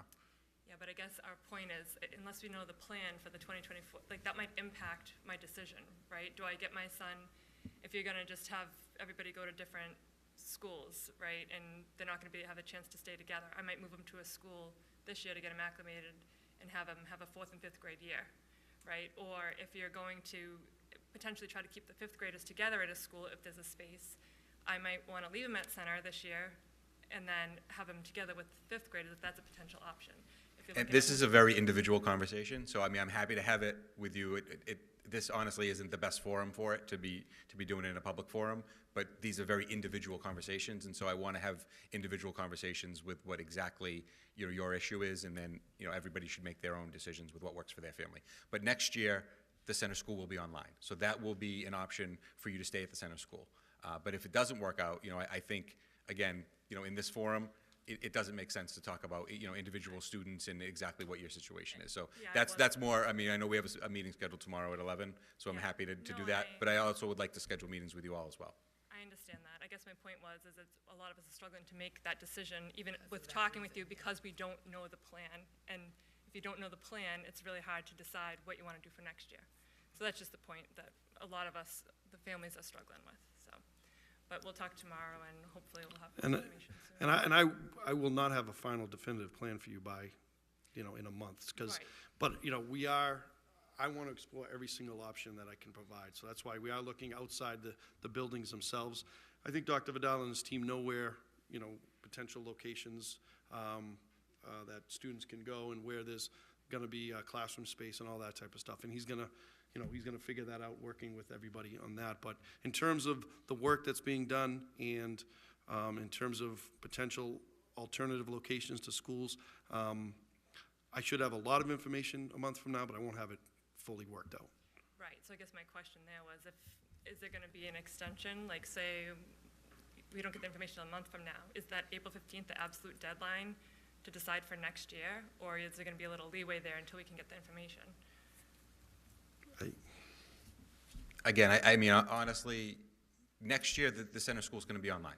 So you either go to the center school or you don't go to the center school. If you don't want to go to the center school, there's 7 other buildings that you could go to. And so I think, we're going to have that conversation tomorrow, but we're not going to have the answers on what's going to happen in 2025 for some time. But so next year, really, it's a decision of, do you want to continue to go to the center school, or do you want to go to another school? And we can look at class size, proximity, and different programs that we offer, and really figure out what's the best thing for your family. Because I think, I want to make sure I understand, because we're looking for space for 24, 25. I'm not looking for space for the outside city building, school buildings for next year. We're looking at the year 24, 25. So I think the plan is, and the decision that has to be made is, if you want to, center school, or we'll give you any other option you want. But in terms of other buildings, that won't be till 24, 25. But I want to try to keep the center together as best we can. Like the entire school potentially, or? If that's the option, we don't want to move our kids next year. Yeah, I don't know if we'll find a building that could accommodate, K through 5 at, the full 440. I think I wouldn't be being truthful if I said that.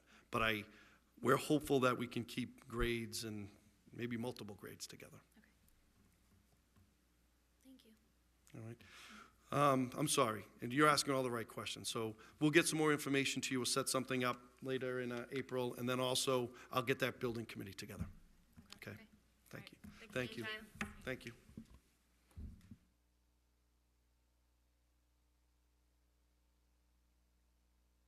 Is there anyone else that would like to come forward and speak? All right. We'll go to written communications. We have a number of written communications today. First one is the MASC policy newsletter. Open that up to be received. Motion to receive and approve? I'm sorry, just motion to receive, and I have a comment. Okay. Thank you. And comment, do you have a comment on it? Yes, I'd like to ask that it be referred to the Quality and Standards Subcommittee for action. Great. You've heard the motion by Mrs. Dunn, seconded by Mr. Amico, to receive this item and send it along to Quality and Standards. All in favor? It's a vote. Thank you, Mrs. Dunn. Thank you. Next communication, looks like we need, a vote is needed. Communication from Mr. Simmons regarding the surplus uniforms. Yes, and so, as you know, we purchased new uniforms for our marching band, and they were able to come in to a meeting earlier this year and model them for us.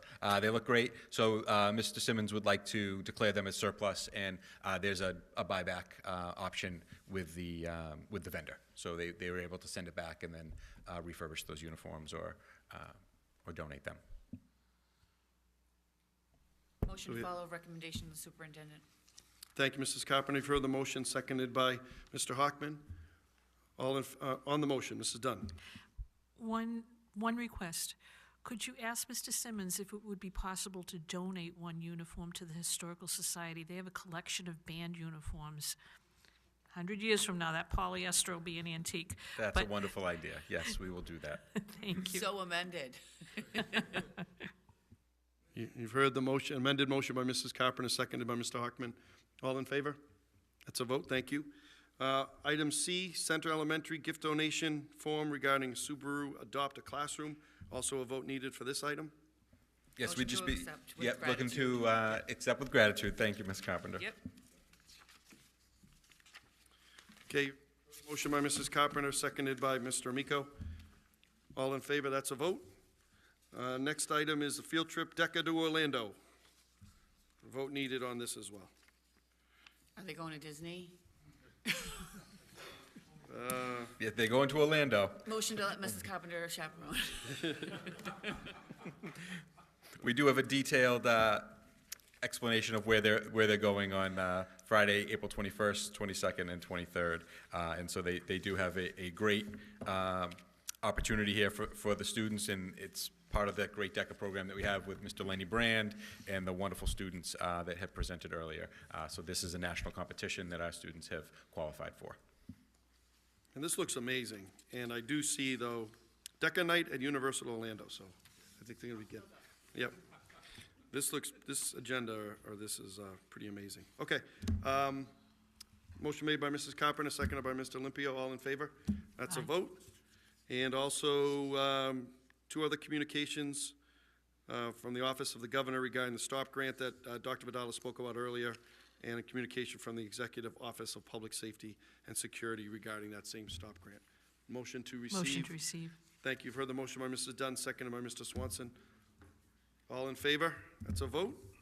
Okay. Subcommittee reports. Education Subcommittee. Thank you. Mr. Amico. Through the chair, I just wanted to thank Dr. Vidal and his team, Dr. Chase. I counted up, I hope my math is right, $332,000 worth of grants, so thank you so much. Appreciate it. It's terrific. Thank you. Okay, Finance. Mr. Olympio. Nothing new to report. Okay, school safety. Certainly, we had a pretty broad discussion on that earlier. Mr. Olympio? Just real quick, I spoke with the chief, I believe it was last week, and we've got a tremendous response on the autism awareness program. A lot of families signing up, so thank you. That's wonderful news. Thank you for that work, Mr. Olympio. Athletics and wellness? Mr. Stockman? Yeah, thank you, Mr. Mayor. Just want to wish all the teams that are starting spring sports good luck this season, and want to thank the school committee and the mayor for the dugouts and the outfield fence at Peabody High School's baseball facility. I believe that they're almost completely installed and should be there for the beginning of the baseball season, so thank you very much. Oh, one other thing that I'd like to bring up and maybe put it into Finance Committee or a budgetary discussion is transportation for our student athletes for scrimmages.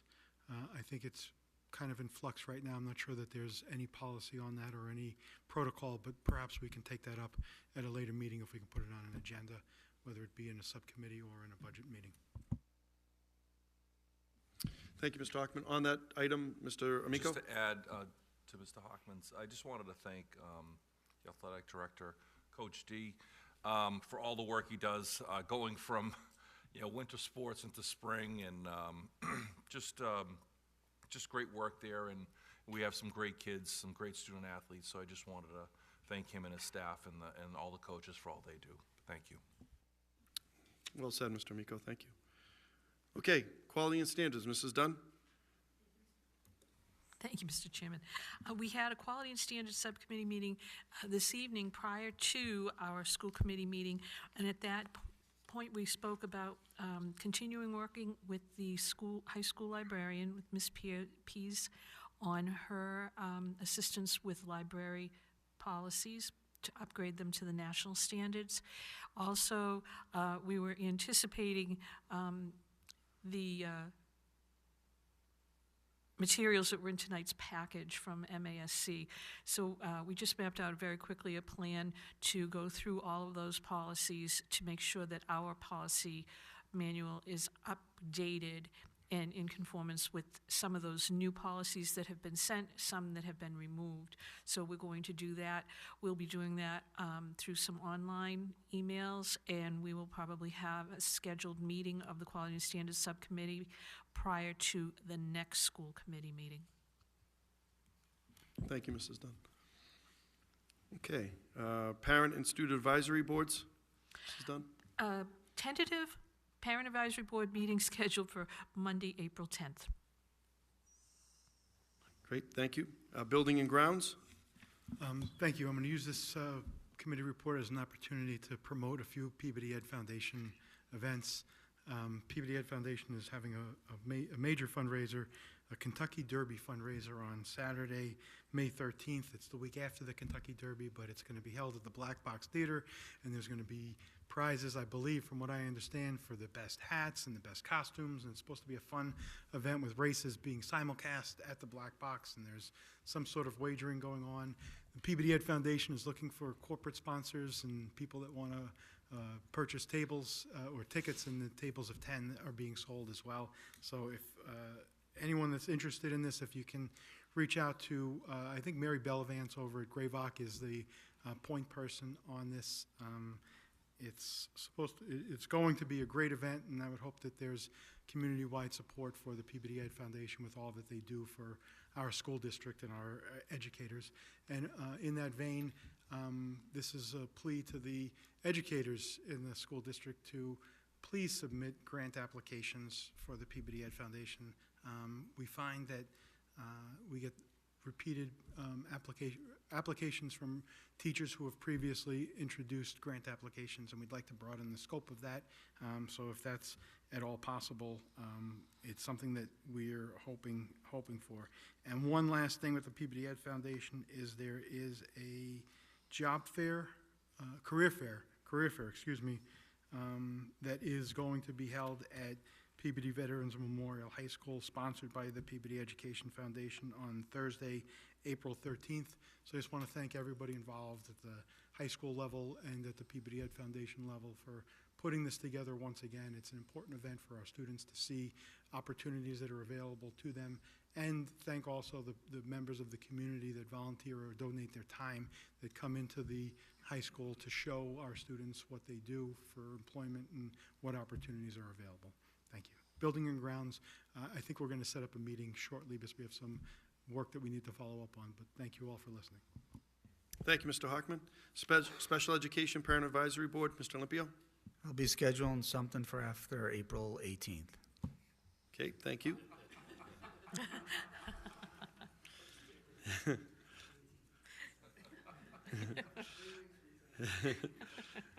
City Council and Legislative Delegation. Nothing to Mrs. report. Carpenter. Okay. Redistricting, Mr. Hockman. Okay. Performing Arts, Mr. Swanson. Yeah, so set up a meeting. I met with Mr. Simmons on March 17th. Gave me a lowdown of the performing arts and arts programs throughout the city.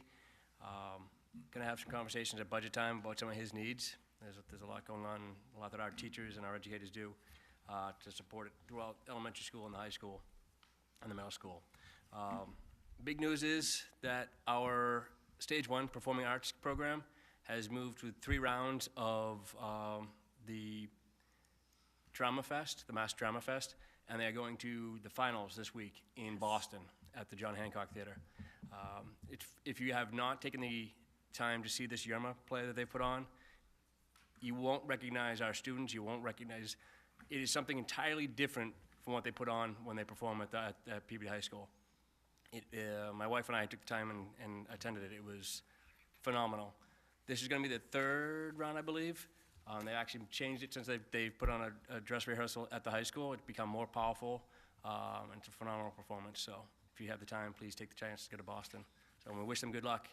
Every time they've performed this so far, they're out of 4 schools, 5 schools that they're performing each day, they are the one that gets the standing ovation each time by their counterparts, by their peers.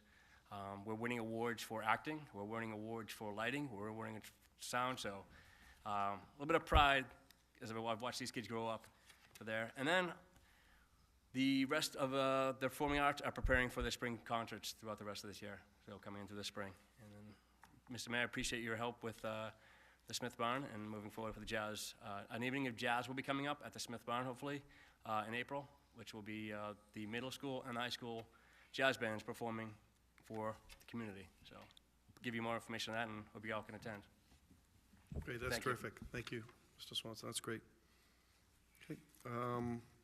All right, our next meeting is April 11th, 2023, 7 p.m. here at the Higgins Middle School. Items for that agenda can be submitted in the regular course. Mrs. Dunn? Just one thing, Mr. Mayor, if we could let everyone know, City Council did approve the submission of a statement of interest for Peabody Veterans Memorial High School. And also, the City Council, with the support of the mayor, has established a stabilization fund for money to go into a fund to be used towards the early payments that come up if you get into the MSBA process. And it's not a requirement for an MSBA application in any way, shape, or form, but it's a really strong show of support for the needs of the high school and for hoping that we will get MSBA support for a new high school. Thank you, Mrs. Dunn. And both of those votes were unanimous, which was great. All right. Thank you, everyone. Good meeting. Covered a lot of ground, and I hope everybody has a great rest of their week.